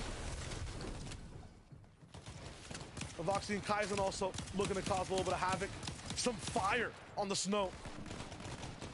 Let the low ground melt, and then every single box perish basically in front of them. 226 above, they're still looking for a little bit more damage. Jay and Cause are not going to be able to see this one. It's Shimoki actually gets the elimination, so we were wondering how are these guys going to get out of the storm. They both have kinetic blades now, and they're looking mighty fine. Della going down. Queasy picks that up. Another big refresh, and that's Queasy onto Della. That looks like height might be free for them again. We'll see if they have what they need to be able to play for it, though. Even if they don't, we know how strong they are, especially this season, making improvements to their mid and low ground game. They're comfortable playing on all layers now. We're dealing with Mr. Savage, though. A game where we finally get to see them in the end game. Unfortunately, not a game where it seems like they'll be able to do much. They're down on Surge. And I don't want to keep banging on about it, but this is what I was worried about. Will they have Surge figured out in the grand finals? And so far, it doesn't seem like it. That just must be so sad. I mean, the best part about this is that maybe the deal gets to play with both inventories at least. No! The blunder from Vidil. We'll tune in still, Boaz, Zerdy, same situation. A lot of the boxes that were around Thomas HD, Malabuka, are suffering in terms of Surge. It was so quiet on that side. And they have to both move. And this is, once again, it just looks like such a good spot to be in, but they can't really reap the benefits of this type of rotation. They need to find a fight. They have to find one quickly, right? We know just how restrictive it can be to your play. That one splash is nice, but it doesn't move the needle. Where are they gonna land? Down below, he tries to group up with his teammate, and they have to start getting creative. They know a team's right beneath them there, and yeah, they'll look for it. Creative play's gonna come out. They take the wall, but aren't able to get anything more out of it. This is just stress for the whole lobby over and over again. They're just getting pulled up into higher elevated ground. There are no bounce backs. Everyone's mats being tested. Boaz and Dirty do have a lot, and there is a team that can guaranteed fight, but they're looking to just skip it over entirely. Elect for the beam instead. And nope, being that exposed for Boaz, I mean, so many mats to use. He's gonna go down, and that's huge for Trulex. Pixie also left alone as Della went down moments before. It's Vacant and Ski, who we saw beforehand. Taco was aiming us a breakdown. Started up towards the ice, started on the Bastion, had control, had a huge base, and that base extends. Like a virus in the sky, it has claim on everything. And it's another game where we're seeing a team with a home zone doing incredibly well. They had the plan, the setup was there, and now they're trying to capitalize on it. Didn't drink them more than what can fill in their cup, though. I mean, they've had a very good game so far. A few more teams go down. Now they look good on Surge. They were looking bad moments before. This is an insane comeback story, though, in terms of just this game. Queasy, Vino, back in action. Matt's looking good. Cammy, Seti, in terms of Brutal Bastion, know exactly how to navigate as well. Especially if zones keep pulling in. Traffic jam. Trap played up, but Seti doesn't even get scathed at all. That could have went really badly with that player hiding in the corner. They didn't realize, but it doesn't punish them. They can keep moving. Looking more dangerous now because they're not electing to go to low ground immediately. They're just waiting to pull that trigger a little bit later. That's exactly the adjustment they needed to make. Karmine Vannyak, though, might be the leaders of the lobby, but they're in trouble. Yeah, down on Surge, but what position to be in where you're down on Surge, you can pop some spare slurps and start to make your move. That gives them the freedom to keep making their rotation in. I love this blade style all the way under height, so you're not really focused. Get second height for free indeed. Thomas HD with a pulse rifle. Oh, man. If you're here for classic EU-type plays, get your seatbelt strapped in, because now he has high ground too. And this is why we said the pulse rifles in their hands are so powerful. They will just melt high ground and take it for themselves. Queasy and Vino still alive in this one, all the way down below though. Box to box, in each other's faces and picking up limbs along the way. They're gonna keep moving though. Kinetic blading now towards the front of the zone, but taken out. And Vino falls as well. Both of them going down in a flash. Made Mess look organized, but just did not have enough time to keep seeing out the rest of the game. Chicky and Trulex with a shot on the Vannyak, that's the lobby leader. And they'll be able to keep moving on this high ground layer. It's been so tough to maintain, but this duo somehow has stayed side by side. You see, oh my goodness, Thomas Malabuga melting everybody from above. If you go up, you will fall down, and not by your own mercy, not by your own might. They will be the ones to chop you out. These guys are on a tear right now, and everybody in the lobby is feeling it. 500 damage in 2 seconds. Left click's not stopping. Trigger's not being held back. We're stashed now, left alone after one big jump. Not much else to say or do. No one can really fly sky high. And I know this guy is capable of solo clutches, but this one's going to be difficult. The chunk splashes will give him a bit more time in zone, but the builds aren't there. He needs to start thinking about using that shotgun and putting it to good use. He has to get up over this glacier though, has the kinetic blade to do so, but once he does get into zone, you've got to start worrying about all these different players around you. Finds a clear layer for a second, but there is a player down beneath, and he misses that shot. Can't afford to miss many more. Ooh, it's a whole duo. Gonna be Link going down. PKR left behind. Mustache gets exactly what he needs to keep playing the game, but once again, he tried to go to the sky. It's owned by Thomas HD. Malabuga beside him. Those pulse rifles just pack such a punch, and no one can really have any type of breath in the air. It's so easy for them, right? They see those players blading in a straight line, and they just have to practice and practice, and we know their aim's on point. Shakos and Skydune down below, gonna try to do something, but we see the story, the script's been there. Thomas and Malabuga on an absolute tear. The anti-air turret now has to go for a fight on the ground, but give Thomas a pixel, he'll give you 132 damage. And then another pre-fire. 1v2 doesn't need teammates. Thomas HD ends the game. Ted, we said, you give these guys a chance to play a game, you give them pulse rifles, they're gonna have a big one. It doesn't get bigger than that. Double-digit elimination game here in Game 3. Called by Zone 6 basically for this team, and they make it work. That's them just being allowed to play one game. That's them with the weights off their feet, moving at maximum speed. We haven't seen anything that efficient in EU. Even if you try to go for that surprise jump at perfect height, the shotgun switch is there. And Thomas is like, yeah, we can go for a few highlight reels, double drop downs, but what if I just do it myself and end the game? Every single player in this lobby is going to be on their knees begging Toos and Putrick to win off spawn because they cannot allow these guys to keep having games like that. If they keep getting the Rift Island for free, it's going to be absolute chaos for everybody in the lobby. There's just one weakness, and that's kind of off spawn. It's not even a weakness even. It's just unpredictability. And if that's the case, this is one of the strongest duos on the scene. I'm very, very excited to see the shakeups in the standings. How far have they risen now after having such a top game after 2 bad ones to start the day? Let's send it to the analysts to break it down. Woo, so much to talk about. I mean, packing a punch with the pulse rifle, that's exactly what happened. Breaking the elimination record this season as well. I mean, Thomas and Malabuka delivering the goods for us there. 13 eliminations. What an incredible Victory Royale mini. So great to witness that. That's the power of the Pulse Rifle. That's the power of taking big risks. And that's exactly what this duo are all about. If you watched any of their games so far this season, when they have been contested, they have had some issues off spawn. But when they make it off spawn, when they have those Pulse Rifles in hand, when your name is Thomas HD, can't miss. Look, that's the power of Thomas HD. He's just bop, bop, bop, bop, elim after elim after elim. Almost double-digit elims just for Thomas HD. You can see here, he does not miss a single shot with the Pulse Rifle in Thomas and Malabuka's hands. I mean, the whole lobby, Levin and Shia were saying it, like they're in danger. Yeah, they are. Thomas has eaten a good breakfast this morning. I think he's really feeling good. And so is Malabuka as well, leading the way up on high ground right there. No duo had a chance. No one even had a chance. Right here. I mean, look at that. It's just shut down completely. Absolutely incredible. And the way that Thomas closed this out was absolutely splendid. Yeah, we can see, I mean, Thomas has had his eggs and seconds and thirds this morning. Lots of breakfast going down here. Amazing scenes there, and we can see they are such a dominant force here, dominating the skies. But let's have a look and see exactly how this affects the leaderboard here as well.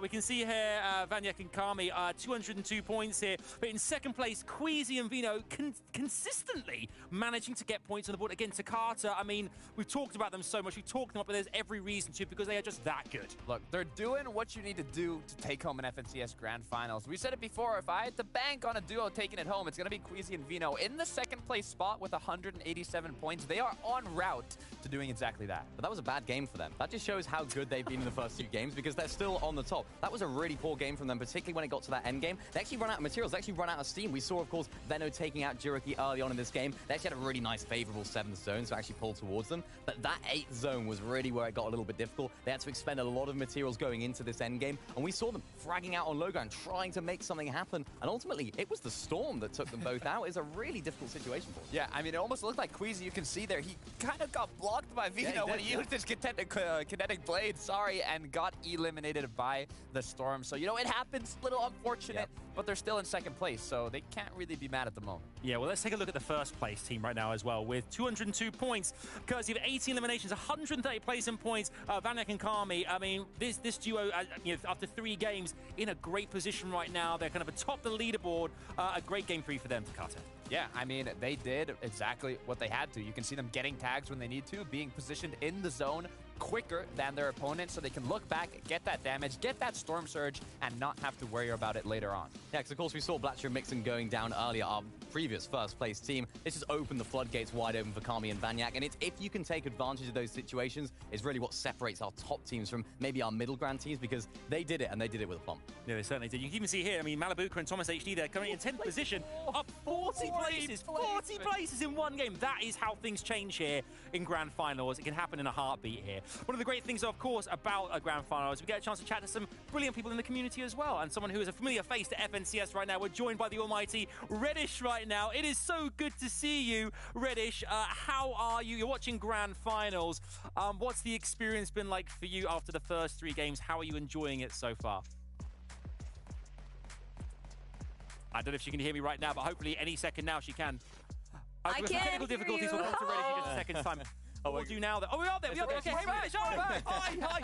I'm there going, Reddish, amazing to see you. And I thought you were blanking me. I thought you were blanking me, and that was it. I was getting a bit worried there. But Reddish, it's good to see you. I can hear you. Great. What's up? Good. It's so good to see you. How's Grand Finals been for you so far? I mean, Malabuka just won, so I'm very happy.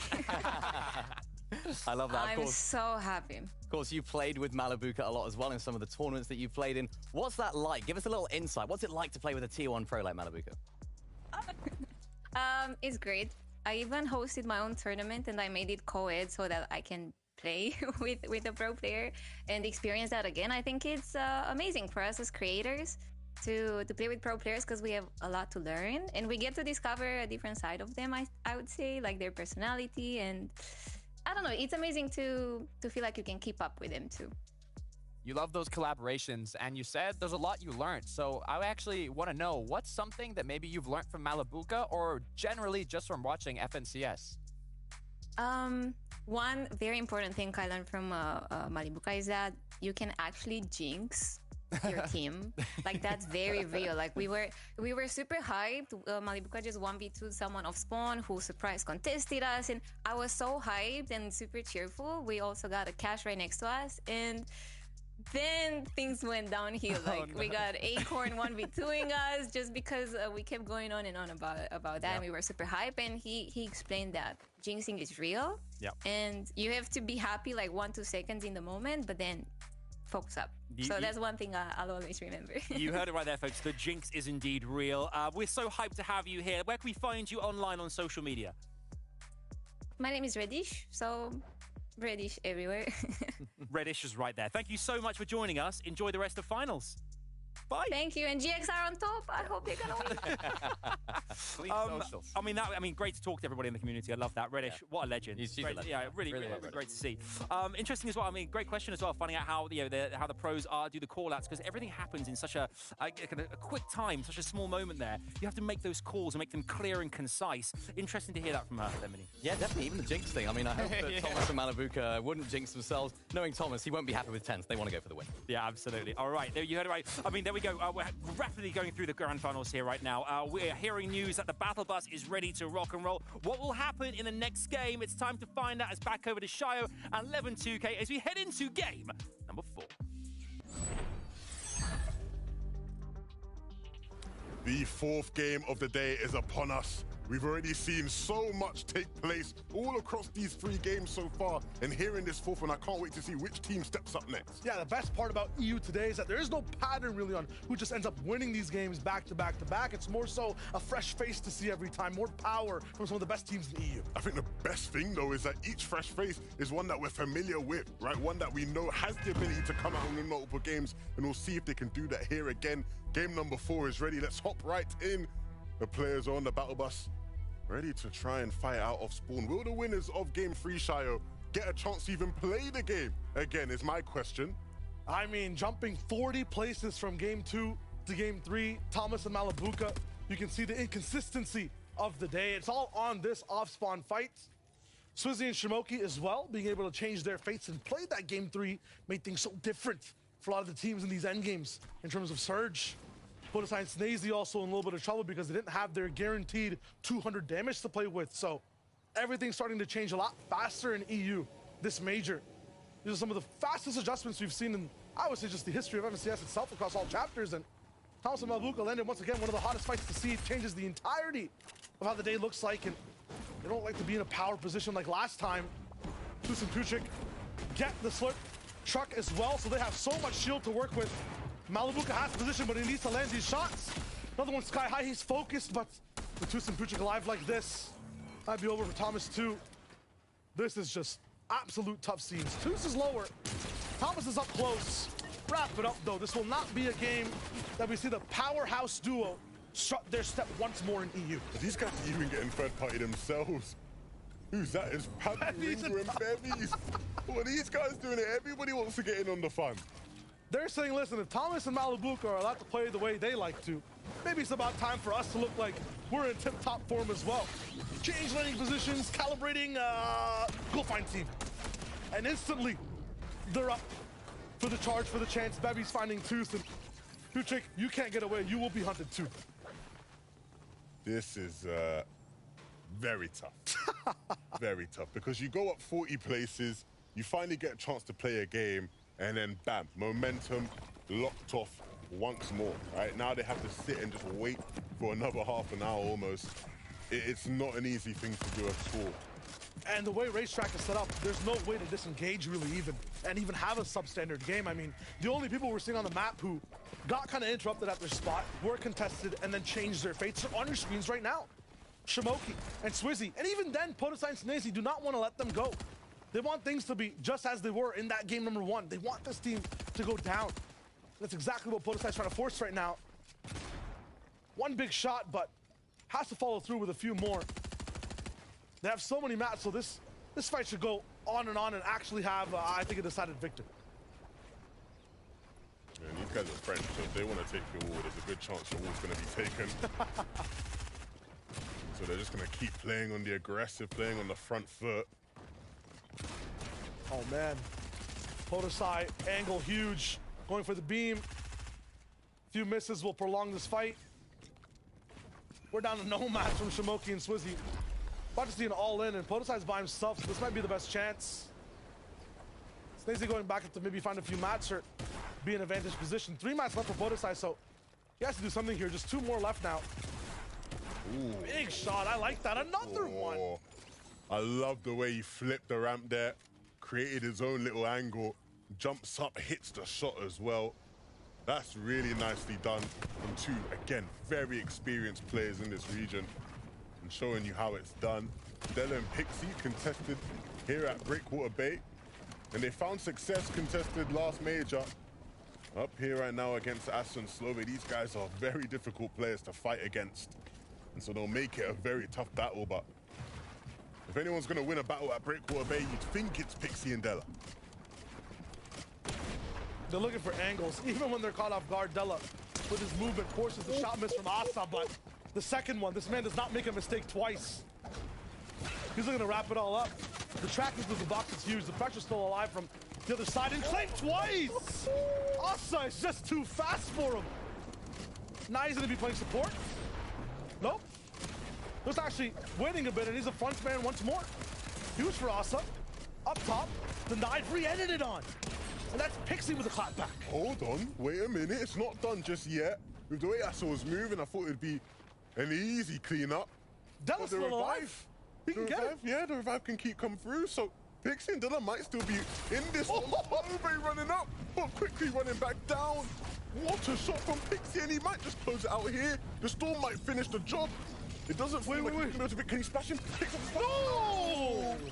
Doesn't pick up the splashes in time, but it's fine because he'll get the reboot card and he'll be able to reboot Dela.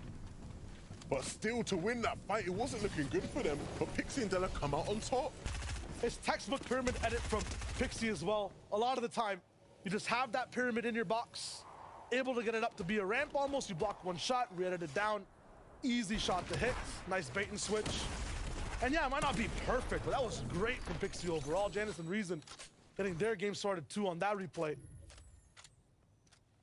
Man, what a hot start to this game. Once again, it's still different. It's not the same fights we've been watching for the first 3 games. New contestants, new decisions by players in every single POI. I mean, there's a Bevies and a Pablo Wingu loose in the middle of the map. If you find them, please call me, let me know, because we need to get them contained or it's gonna look bad for a lot of the teams on EU.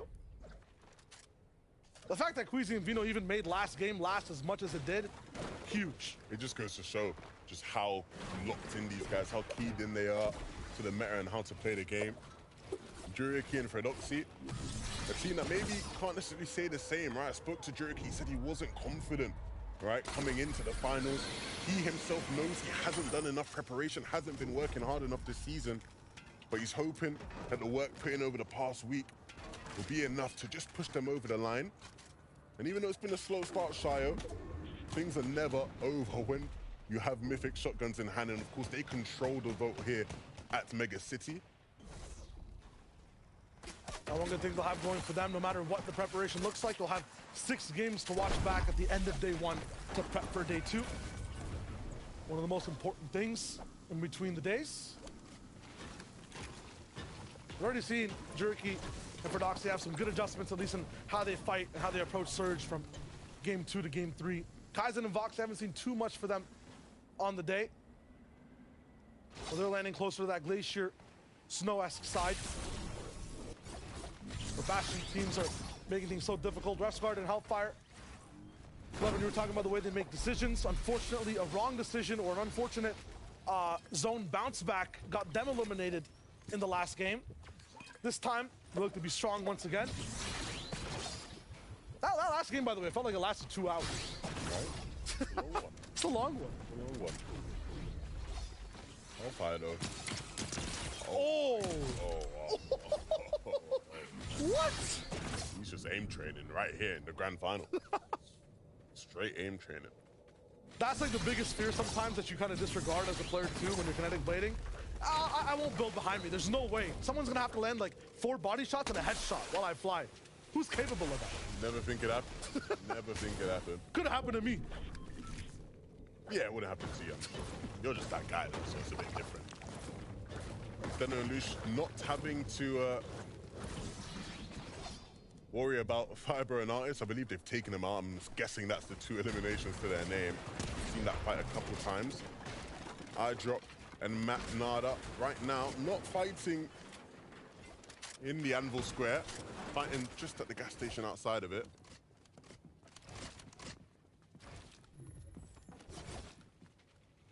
Richard Galise is making this last a long time. A lot more teams will fly by, have a chance to breathe once again. I'm not sure if he has Tusa's card for the moment, though.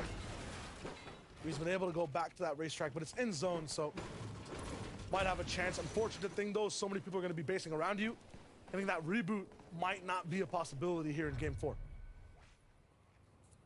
Over here you see Glubsheet and Cheatin in the zone at Brutal Bastion, and we have Mini Miner here to fill us in on what's going on at Brutal. Why are all these teams still in the zone? Yeah, we haven't really seen too much from Brutal Bastion so far, but it's Glubsheet and Cheatin that are actually managing to pick up this vault almost every single time. They're off the back of a 10th place finish right now, so going into Game 4, hopefully they can use these mythic pump shotguns, the Havoc pump shotguns, to find some success. At the moment, though, the off-spawn's a little bit of a stalemate. They're not trying to go for those early eliminations. Neither team is really going too aggressively, so hopefully they can use those mythic pumps later on down the line to pick up a better place. Thank you so much, Mini Miner. You know what's better than a legendary pump? What? A mythic pump, and that's exactly what these guys have. Mini's facts, Mini's rights, and hopefully that power will pack a punch towards the end of the game. Vidil Savage, a little bit of rocky start to the first half of games of day 1. Seem to make it towards the end of the game, but they're antisocial level. They're not interacting with anyone. They're not getting any shots off. We can't have that in EU. You have to be talking. You have to be shooting. You have to get that damage. Where they're playing from right now in Naughty Nets, it's such a difficult area to get Surge, right? Like, you have to have, for a moment, I thought Default's cam was off. I was like, why are we even showing this? He's playing in the dark. He literally, when nothing's happening on the screen, he's just in the dark. Fair enough. Everybody likes to play their own way, right? Focused in, no distractions.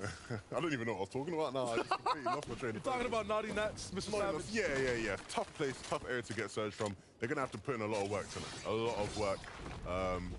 Because when those two get to endgame, really strong together. They can get to endgame together really, really strong. I've loved what I've seen from Mr. Savage and IGL this season. I think he's improved so much.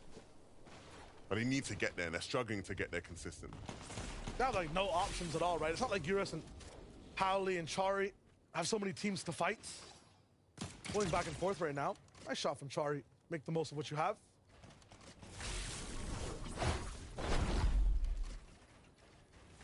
Oh, they're actually coming right back down for this fight. Jay and Cosmo are having that one. You're not going to shoot me while I fly away. Jay and Cosmo taking a fight in Storm. Surprises? Are you surprised? Same old. I'm not surprised. Same old. Yeah. Same old. But is this a fight they'll win? Giras is bleeding out right now, and so it definitely gives them the upper hand. I don't think they'll go for the loot just yet. They're gonna look for the other player. Maybe they're gone. Yeah. Blue lined it in. They're both just okay. Cosmo's making sure that there's no third party waiting for him. Jay's lagging behind him, maybe trying to find that loot. I think he was scouting out for Chari, right? Oh. They're not quite sure where Chari is. And he is just sort of hiding in the zone. They assumed he white-lined it straight to the zone, but he didn't. He's still off in the zone. And now Jay has found him, and so they'll start to push him. Not satisfied with just picking up Giras. They want Chari down as well. I would assume it was 4 points here. Maxed on materials overall. You could probably get a lot more value from keeping this duo alive. Tags over time, right? Especially if you can dominate them like this and make sure they're completely restricted from excess materials and whatnot. But this at least guarantees points. So if placements is something that's, you know, not guaranteed and troublesome, getting a guarantee of points might be the wave still. I feel like just being in zone, having control is the best possible thing to do. Now Jay and Cosmo will have to go right into gold. That's not going to be the wave. Flixie and Gregbeat, sky high. And we found Pablo Wingo and Bevies. We contained them in a box. They're no longer running around. They also have a sky base in Mega City. I think the thing for Jay and Cosmo is that they're used to fighting off spawn, having a lot of early surge. And so when they don't have that, they're trying to, you know, be very desperate in terms of how they get there. Flixie and Gregbeat, over here at Mega City. This is going to be one of the better zones for Mega City, where there's just going to be so many opportunities to take shots at players like that. Again, the problem comes down to, are you really going to be able to, you know, like, there'll be opportunities. There's going to be players rotating in this area, but players are much more alert in the finals, at least you'd think. Irizumi and Syned over here at the Rift Island. It's funny because Malibuka tweeted after their win, "Stay away from the Rift Island." Syned and Irizumi like, yeah, I don't know about all that, guys. We're still going to make our way there. Are y'all in this game? No? Okay. All right. My island now. Oh, off to Rift Island we go. Seems like to be a huge win condition for them because, yeah, it's also so cool to see how different those two teams use it. Thomas obviously a little bit more towards the sky. Irizumi box to box. Queasy Vino in a late Kenjutsu fight. And this is not for a cash. This is not for positioning really at all because the zone's about to move. They just feel like fighting. Well, fortunately, they ain't got to move. The zone pulls perfectly Oh, wow. on them Okay, again, never right? mind. They ain't really I'm sorry. You clearly don't have the zones. I wasn't Proven familiar that with one. your game. I have to apologize. Yeah. It's all good, bro. But look, Darky and Drayson are contesting these guys and making it, you know, really sort of difficult for them in terms of cutting off loot, just sort of disrupting their regular plan. And I know these guys have spent all week planning and really, you know, trying to figure out the finer details of this general area based off of the teams they knew were going to be around them. And so to see them still doing well, even with, you know, that sort of spanner thrown into the works where a team's just landing on you now that you weren't, you know, prepared for, it's, again, a big testament to why these guys are some of the best players in the world. They can adapt in the highest of stakes situations. If you don't even believe what Levin's saying and you don't want to take opinion of sorts into facts or into account, you can just look at the way they are on the leaderboards, right? In their worst games, still getting top 4 in that specific game, still alive in the 10th zone. He's absolutely right. These guys are, I would say, the best in the lobby at turning the worst of situations, the biggest of surprises, into the best of circumstances. Here for Bacon and Ski. Not going to be the kind of game they could play last time around where they just base up in their area and look for easy tags. I mean, it might be just at least the first part of the game going exactly that way and helping them for the rest of it. 380 damage above Surge. I don't see many teams coming out of Brutal with that much of a padding to play with. I think the big thing here, right, is that they have been fighting. They've been active. Yeah. And now as they make their way into zone, right, it's all about picking good spots as you get in. They're going to rotate in towards the congested side. And maybe they will look to avoid that, not go for the white line. Choose some Butrick, find themselves picking up some limbs. They need to be careful as well because they are deep in the zone. Oh, they pick up Glubshy. And we're looking at them with the mythic pumps, and that's going to look so good. And that power translates over to Tucson Butrick. That's crazy. I mean, in terms of how this fight ended up dropping this far, this hard, it's tough for the team. Seems like Glubshy had everything set and ready to go. But now that Racetrack team will have another game to play. Chicky and Trulex, I'm liking these guys today in terms of consistency. Every time we tune in with them, I think the highest on Surge overall, and they're adaptively picking very good spots in every zone. It's not just the big vertical tower, it's at top of Slappy or in the mid kind of ground of many big complexes that get built. It's really, really good. Yeah, this is clearly a team that has thought well and hard about how they were going to play Surge in this lobby, and it is paying off. It is working out as good as it really can get, because like you said, they are consistently making it through the mid-game without much worries. It's just about making things click once they get to endgame. Yeah, that's the issue. Maybe they have a bit too much padding, not that much pressure. In some of these games, people just jump in on their lair and they're not ready, not completely locked in for the fight, but that should change very, very soon. Possible J, easy slide in. Everyone rotating through Mega City. You can see how easy it is to find cover over here. So not many people will go down, but as a result, some of these teams who are very down bad on Surge might not have a chance to actually find it as much. Jay taking a little bit of damage, so a pit stop will have to be made. They'll go straight up. Probably weren't even planning for this, but let's see what Cosmo can find. Yeah, and it might just work out better for them in terms of just having a higher position to Kinetic Blade from. Maybe get a bit more distance on their rotation. Oh, look at where they have to land, though. Completely aquatic. And they're going to be forced into the water here, next to the pier, next to Jury and Ferdoxy, which I personally, not someone I want to box beside because that's a fight waiting to happen. Definitely not. Definitely not. And you're seeing what happens, right? When you sort of land in these positions just by the water. The team's elevated, sitting higher above in the land. They're just going to sit there and take shots at you. They know you're in an uncomfortable spot. Anchor and Gold barely moving out of the way of Hellfire and Resguard, but they're still going to keep applying that pressure. They're trying to make the most of the situation because after this, they're not going to be able to interact with anyone really from this point on. Look at the rotation the entire lobby has to make, most of which, as we can see right now, you can see the lightning strikes. Every time you see one, that's a duo that's down on Surge. Vaniac and Kami too. Once again, lobby leaders, 200 points, they're in first place. Issues with Storm Surge. And in games where, Shy, we've already seen these teams struggling to hold onto their mats deep into the game, this is going to be one of the most taxing games on your materials there is. This is a triple overlap Venn diagram. On one side, you have to build on water, your mats cut in half. On the other side, you have to rotate with 20 teams, your mats cut in half. And on the other side, there's 12 zones to play with, Levin. Your mats cut in half again. That's 3 halves. That doesn't mathematically equate. No mats. No mats. Left. And we're going to see it. A team here, Vaniac and Kami, who have been so impressive, leading the way in this lobby. Again, making a tough rotation, having to tank a bunch of damage, and he has the shields to deal with it, but he's slowly running out of the materials. Like you said, mats cut in half. Twice, and now he has to also deal with Surge, the 4th half, and he's trying to find it, but then playing defense on that, going for these Surge battles, yeah, it costs you ammo, yeah, it costs you a little bit of damage, it also costs you mats. And slowing down and having to stop here for just a couple of moments is going to give time for all those teams now, from that side he was just on, to now start rotating on top of his head. He needs to start moving quickly. Tsunami of players, and you can see the pressure getting to him. Vaniac missed edit, and now that costs him half his mats. You can't. Doesn't have any room. Literally no room for error here. Where's this gonna land? What? This is gonna be so tough. It's Reason and Janus. Okay, I mean, this is an okay position.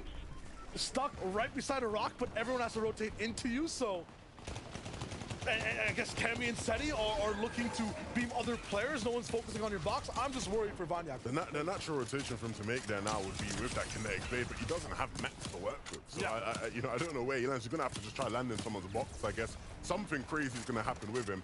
Cammy and Seti, though, in a similar area to him, but they have much more to work with. Kinetic blades with 3 charges will mean that they can safely get to the next zone, and the materials as well. He's down on Surge. He's being taken out by everyone. People are watching him. People are looking at him, hiding behind a ramp, stuck against the side of this hill. It's all over for Vaniac and Kami, and you've got to start thinking about whether or not that first place slot's going to hold. I think the lobby's just too close to call at this point. No way, Jose, but hopefully they can keep that top 5. Meanwhile, we'll tune into an alternate dimension with Queasy and Vino, because once again, it doesn't look like they're in the same game. Do you feel a sense of pressure? Right now, for them, no. A sense of urgency? No. Any trouble, Surge? Not one bit. Oh, kinetic blades. Good? Fine. I mean... Good. That's ridiculous. Doesn't get better than that for them, right? And you can see instantly taking tags onto players, rotating onto the side they want to get to. It's Vidil and Savage, and now they want to take this fight. And Vino, when he wants to take a fight, typically is a scary sight. So very fortunate that a couple players start taking shots at them. They'll reposition, look for an angle, and then look to get ahead of that team, right? Prioritize the positioning over taking the fight. And now these guys are sitting in an even more comfortable position. This is huge. Meanwhile, on the other side of things, Irazumi, Sined, when it comes to influence, when it comes to not actually just hiding from things, having protocols to get you to the end of the game, when it comes to control, power, dominance on the field, these guys have pulse rifles and ultimate high ground. They'll see people move, and I talked about it already, when you have to move over water, when you're moving with 20 teams, when you're accounting for Surge, you're not gonna have mats. That's one of the best things for a high ground team with pulse rifles. Mustache and Tayson also work really well against people who are very desperate. They'll bait layers below them even when they don't even exist, and Mustache does it again, finds a few tags, they're good on Surge, they have to move now. And even their materials in this lobby look fruitful compared to what a lot of the other players will be looking and working with. These players who are trying to work as soon as they get out of their box. I mean, for Mr. Savage, he tried to move Irazumi from up high, those pulse rifles, once I'm gonna beam, he's gone. And we know how powerful they are. Vidil, having to play this one out as a solo, but I've seen so many great solo moments from him this season, and we might just get another one in our hands, putting that SMG to good use. Tayson Mustache, though, still alive, haven't quite hit the heights of their Game 1 win, but now trying to make something happen, blading their way through onto zone and ahead of all these other teams. Oh, I see Queasy rising above. You can kind of see his fin like a shark above water, going for high ground. Not really collapsing on it just yet. This will be up against Irizumi, against double pulse rifles. It will be tough. Meanwhile, Vidil, really good solo clutch in the makings right now. Has that slurp ticking, has a spot a little bit closer to that low ground. Check Sky, they're going to be pressuring him. They're going to go all in for that box. It's going to be very tough for him to live. Vidil on the bottom side, Flixie going up towards the Sky too. Vino looking to actually claim it and hold it. Is anyone else going to challenge is the question. Sit up on the backside. Gets challenged, knocked down. No one's trying for it. They have it again. Pushing people off, but still looking now to make sure they solidify it. Cammy and Seiya down below, and they still have some materials. We're going to have to start thinking about how to get some more. Playing low ground in this lobby is much more difficult. With it going over the water, they needed to start pulling towards the islands. Not an option for Cammy and Seiya yet, which means basically no points to accumulate in terms of eliminations. Reese and Janice, kind of in that same circumstance. They want to be able to dip to low to at least have a little bit of a chance to breathe, but that's not going to be possible, so they will get chipped away as they rotate towards their next box, their next layer. Now side by side against boxes down to wood's going to be tough. Mustache finds another as Evan Tayson gets split apart. It's up to him to solo this game, and he goes back and forwards into ground that doesn't exist, into the water, and somehow still finds himself alive. The zone keeps pulling over water though, so these mats are just going to continue to be burned through. Vidil's making it happen though, running into a box, picking up Sidon, and looking for even more. He's picked up Pandelex now. Vidil is on a tear. He has the pulse rifles, and he has a pathway to the zone. Power in Vidil's inventory, but what can he actually do with it? Some mats to use as well. I drop map down low, bounce back. How does that look in this claustrophobic layer? On all sides, the mats are dwindling, running low. The corners of your screen turning dark. You're not sure exactly where to shoot. No one's making the first edit. No one's going down just yet. You have to force something. Spray on the walls. Matt looks for it, but can't find anything. The zone just pulled far, and it's pulling far again. These guys are going to have to make the last of these couple of builds because they don't have any more left. The shotguns need to start connecting. They have the angle, they have the peak, and they have the shotgun pellets. Hitting one, Gravity falls before Matt falls as well. iDrop has to respond. He's looking to try to solidify that. That's 4 points added to the tally. Finds the finish. An enemy swims right below him, and iDrop can't even see. 29 HP to work with. As just a few more duels left alive. Reason going to be his next target, and he strikes from down below. Trapped. Will he have a chance to breathe again? He's just trying to outlast things, play for that placement. 4 more duels gone down. Huge decision from iDrop. Mixon now back in tow with his duel. Him and Blotch have a chance to win too. Mixon just focused on staying alive. They didn't quite realize, but now they do. They know he's below. They'll drop down, try to take him out. Don't have that fall. Wall chop it. iDrop will try and respond, but he's no match. Mixon and Blatcher have it easily. Vino now dropping down. He wants to close out the game. He doesn't even want to give them a chance to breathe and realize it's a 2v2. He drops down, picks up one, looks for the other, and it's done. Queasy and Vino, another victory for this team. A spear with a sharp head in front of it. This duo is unstoppable, unreachable, and absolutely lethal inside the first day of EU. In a game where so many teams felt like they were struggling, trying to hustle their way through that game, these guys had the easiest of rides. It was so simple for them all throughout that end game, and they close it out in typical Queasy and Vino fashion. I'm hearing that Queasy's falling asleep. He's having trouble staying awake this FNCS. I mean, if you're playing like this, then things are going to protocol. They're going your way. Vino's down low, taking on these 1v2s. Everything's going to plan. These guys are the bread and butter of EU. Nothing can stop them. And look, we were talking about how earlier Queasy's probably falling asleep on height. He most definitely is. Because earlier in the season, he would have at least had to heal off, right? You know, try play for the heal off, run back in his zone, have to actually do something. Now he can just sit there and watch as Vino picks up all their limbs down below. Whether it's comedy, action, suspense, you can give a tag for this duel because we can't really figure it out. Are they sleeping? Are they awake? We know they're great. What do Adam and the analysts think? Because that's a nuts game. Absolutely nuts. I mean, Queasy and Vino again, victory royale here. I mean, I'm glad we hyped them up at the top of the show because they're proving that the proof is in the pudding right now. Unbelievable scenes. I mean, the fact that they split up as well. One, you know, Queasy up top, Vino down below, sweeping up. Absolutely amazing. Taco, what a great game from this pair. And it's almost expected at this point. I mean, the moment that you see Queasy establishing himself on that high ground, just continuing to pose such a threat from above, he doesn't even need to IGL for Veno. He can use his own eyesight, and it became a situation of stay alert, stay alive for everybody aside from those two. Look, I'm getting a little sense of deja vu, right? We've seen this today. We've seen Queasy and Vino dominate that high ground from the 1 versus 2 down below to Queasy, you know, up in the clouds, kind of looking down. Oh, Vino just took out 2 opponents, just got us the VR, you know, I'll take it. Absolutely right. I mean, this this team right now, we love to kind of share with you guys at home how much we get excited about these particular duos and who we think should go the way. But it really is a case now of everything they've done up until this point, the experiences they've had. It all comes together, the combination, everything. You're seeing it in front of our very eyes here. Why they are so good, what they're able to move with everything that's thrown in front of them. They are an unstoppable force, Taco. Again, it's just the awareness level, really, that this duo chooses to consistently maintain throughout the entirety of a single lobby, because it doesn't matter who might actually be trying to prioritize height. At some point, if Queasy and Veno are still up, they're going to chop you down, and they're going to just siege it by force. Look, they make it happen, right? They can get the job done. I'm looking forward to see if maybe we can get a Thomas HD off spawn again and have them go up against Queasy Veno in the late game, but they're going to have to get off the start for that. Yeah, I think we'd all love to see that. But what we're excited to see here as well is currently how the leaderboard stands as well. Let's take a look at this. The standings right now, and there they are atop the rest of the pack here in Grand Finals after the game from before here. Queasy and Veno with 280 points, 20 eliminations, 200 placement points. I mean, they are way out in front here, Taco. Yeah, when it comes down to it, having 2 Victory Royales is really starting to become more of a separating factor. Those eliminations might be worth 4 points a pop, but if you can just keep collecting more and more Game 1 wins, there's only so much you can do. And Queasy and Veno, they just seem unstoppable. They do, but let's take a look at the number 2 on the leaderboard. Blotcha and Mixin at 246 points.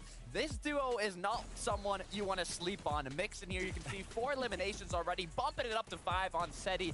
They were looking unstoppable in this match. The synergy, the chemistry, they were playing together. And although it did ultimately end with the Veno 1 versus 2, at least they got that second place and a good amount of eliminations that bumped them up to that second place spot on the leaderboard. They're basically just making do with what they've got, because we can see their mats running incredibly low, forced to kind of take shelter underneath some of those low layers that have already been established from before. But I think where it really starts for this duo is that they've actually been slightly surprise contested over at Meadow Mansion. It's been Mikkel and Monet that have been forced off of their original drop spot because of Hanyak and Karmi. And so seeing Blotcha and Mixin find that success, I think, stems back to the fact they've got their damage early. Yeah, they really have. They've bumped up 3 points to 3 positions now into second.